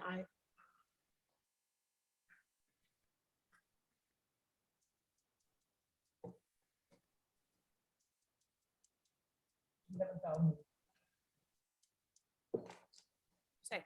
Aye. Yeah. I'm Okay. sorry. Bill number 7227 has been postponed. We don't have any bills required for second reading, no unfinished business. We have new business discussing regarding the Neighborhood Police Steering Committee recommendation to amend the conflict of interest ordinance. I would like to have this postponed to the next meeting. Mayor, I'd like to make a motion to postpone this discussion to our next meeting in June. Is there a second? Second, Naquita Noah. Call the roll, please. Clerk Pittman? Aye. Councilman Lipson, Aye. Councilman Noah, Aye. Councilman Palmer, Aye. Councilman Burrow, no. Aye. What is the vote count, please? 6 aye and 1 no. The discussion regarding the Neighborhood Police Steering Committee recommendation to amend the conflict of interest ordinance has been postponed. Number B, Zoom, public meeting. What I have for new business. Ellen. Right. What I'm wanting to propose is that we go hybrid, beginning with our next council meeting. Hybrid meaning that we will be on Zoom as well as in person. And that's okay with the council. I want us to go forward with that. If you want to use it as a temporary just for the summer, that's fine with me, but we probably end up at the wintertime going back to it. So moving forward, on our next council meeting, we will be hybrid. Any takers on that? I agree. Can I add a comment? Sure. Just for the council's knowledge and then the public's knowledge, as you saw tonight, we did have some acoustic issues. That's something that we actually have budgeted to improve for this next fiscal year. So we should have as we continue to move forward and with the hybrid model over the next 2 months over the summer, we'll be able to actually see and hear everybody a lot more consistently. Okay, so I'll add to that motion that I have that it is understood that you may not hear clearly, you may not be able to see clearly. So please, as we go forward, suspense with calling in, I can't hear. We had a lot of that last night in the meeting. People in the audience telling us that folks on the outside couldn't hear. We already know that now. So please don't cut people calling in to tell us that they can't hear. We will alert the public when we're able, when we have the equipment in, when everything is running fine. And so is that okay with everybody? Understood? Is there a way to make sure we are ready to hit the ground running when we pass the budget to order those things immediately? Yeah, if after the conversation tonight, we can just make sure that we're going out to RFP, at least drafting it up and getting it posted. So even though we won't enter into contracting, even though we won't even bring the resolution before you, we'll just have that all to go ready. All of Thank you. this is part of this, what I'm saying right now. All of this goes together. Gonna call the roll? Councilwoman Burrow put a motion on the floor. Is And there I a second? seconded. I'm sorry, I seconded. We ready to vote? Octavia, please call the roll. Councilwoman Lipka, Aye. Councilwoman Nelson,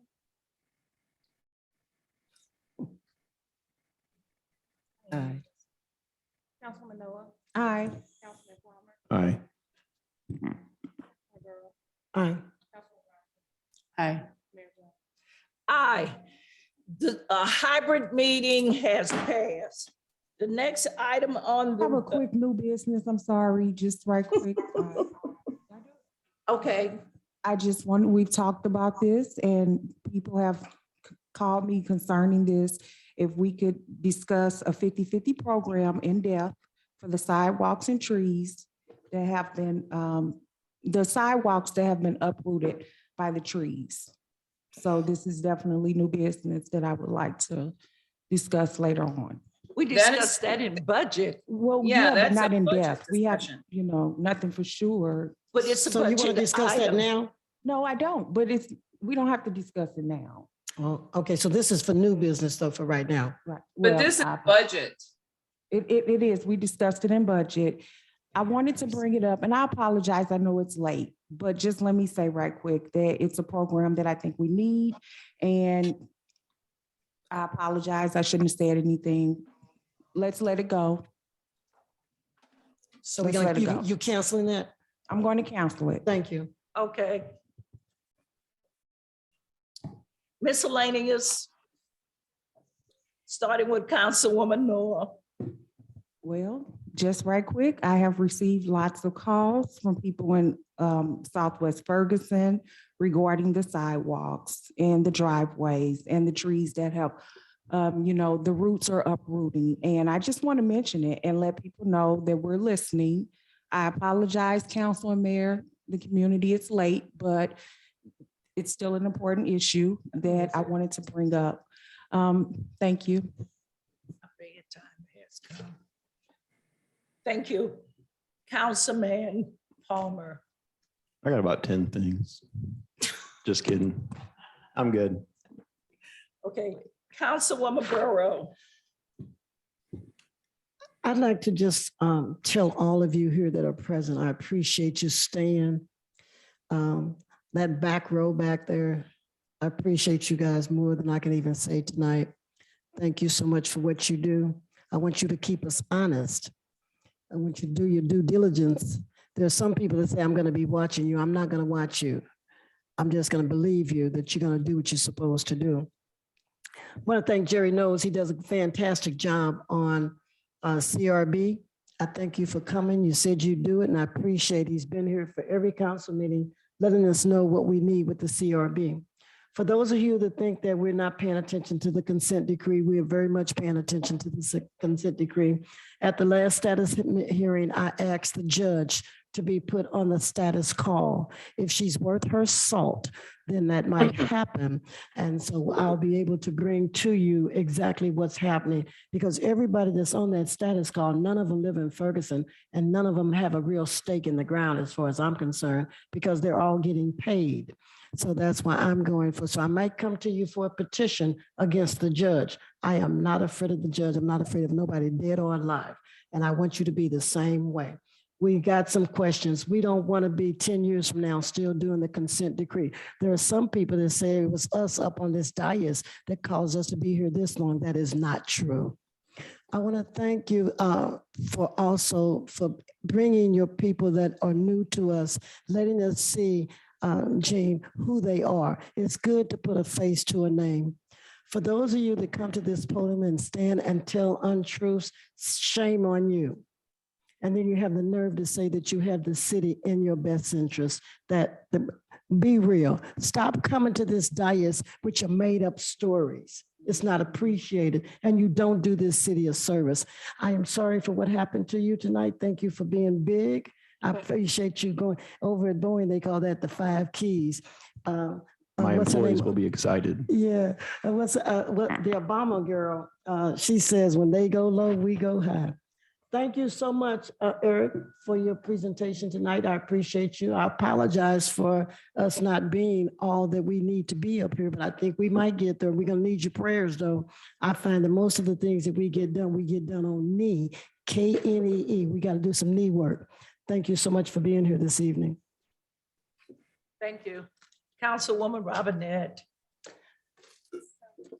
I would like to, first of all, thank Jerry Knoll, who helped me when I had strep throat and tried to walk the 5K. And he just helped me usher my way back home because I did not need to be out there. So thank you for being a volunteer on the bike and walking Miss Daisy home. So I appreciate that.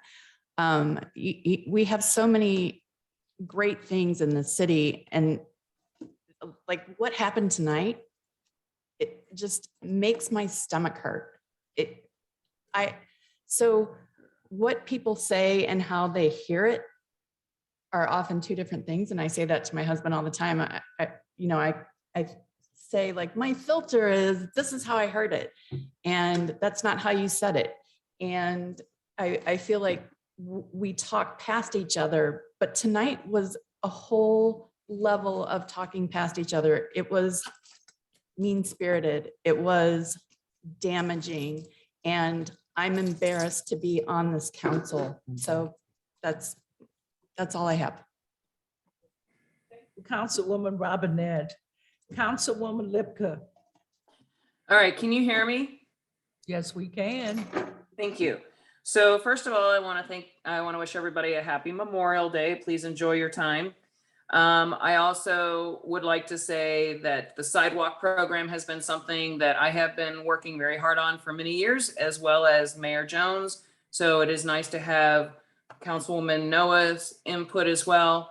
And I appreciate the option that Councilman Palmer presented to us during budget, which now gives us a much better way to quickly and affordably respond to our community. So thank you, Mr. Palmer. I also want to thank Eric Osterberg. Eric, you did an awesome job tonight. I appreciate all the hours that you have put into the process of creating a very transparent, fair, and just wonderful process for our bidding going forward. So I really appreciate that. I am kind of thinking that God doesn't make, we all know God doesn't make mistakes. So you having to take on being a financial director is the only way you would have been able to see all those things and the reason that you created this awareness. So thank you for that. Octavia, we only have one meeting in June and July, correct? No, we have Two two in meetings June. in June, one in July and one in August. Okay, all right, then that's my answer. And as far as, I don't know, there was somebody that came up to the podium and said that they were concerned about conflict of interest with the city council. I personally think that up to tonight, we've been working very well together. And even tonight, even though we have a huge disagreement, we were able to disagree. I hear what Councilwoman Robinette is saying, but we've been a whole lot meaner in the past. And I do feel that even though things got heated this evening, it was still a much better process than it's been in the past. And I do think that we are working on it. I think we're all working on it. And I just hope that we will realize that you can't shit in your own backyard, Care. And so make sure you realize who you just ticked off and just have to live with it, I guess. So that's all I got. Thank you, Councilwoman Lipka. Councilwoman Nelson. Have much, just that we're having the Nesbitt Newton meeting tomorrow from 6 to 7 at Nesbitt Newton Park, discussing council meeting, encouraging folks to attend council meetings, looking at boards and commissions, and just Nesbitt Newton neighborhood engagement. And that'll be tomorrow at Nesbitt Newman Park from 6 to 7. Please tell them I said hello and I'm sorry I can't be there because I'm out of town. Yeah, I know. A lot of things were said tonight, and I just want to say that, people say a lot of things though, but your words start to lose value when your actions don't match what you're saying. So it's okay. Thank you, Councilwoman Nelson. City Manager. Just a few things. One, it's been really great to sit down and meet with city council related to the city budget. Again, and I just want to make it, I'm just going to reiterate some of the comments they made at the beginning of the budget session. The budget session is really the time that you all as council members kind of set out what the city is going to be doing for the next year. And we've had a lot of really great constructive conversations. And I think we're really moving, kind of gaining momentum and moving in the right direction. I want to thank looks like just Gene's here, but Gene and the new code enforcement staff for stopping by today. You've really kind of started to kind of turn the image and the reputation of the city around. And then lastly, just a note, I received a text from a staff member. We have already done some sit-down conversations or phone conversations with potential vendors who are interested in renovating council chambers for the purposes of outfitting it with better technology to facilitate a hybrid model. So we'll be hitting the ground running tomorrow with reaching out to them, getting some updated quotes, and then getting a draft resolution made. Thank you, City Manager. City Clerk Pittman. Just a reminder / announcement that the Boards and Commissions Annual Banquet is going to be held next Thursday, June 2nd at the Community Center. Invitations have gone out. I've heard that some of them have been received a little late. So if you have not made reservation and you need to, please reach out to me this week. If you reach out to me prior to Thursday, I should still be able to accommodate you. Thank you. Octavia, I don't know if you sent out Jesky Park. Would you send all those people an invitation, please? The I boards did. and- Yes, Jesky Park, you did? Yeah. Okay, thanks. Attorney, you have anything? No, ma'am. Thank you. Okay.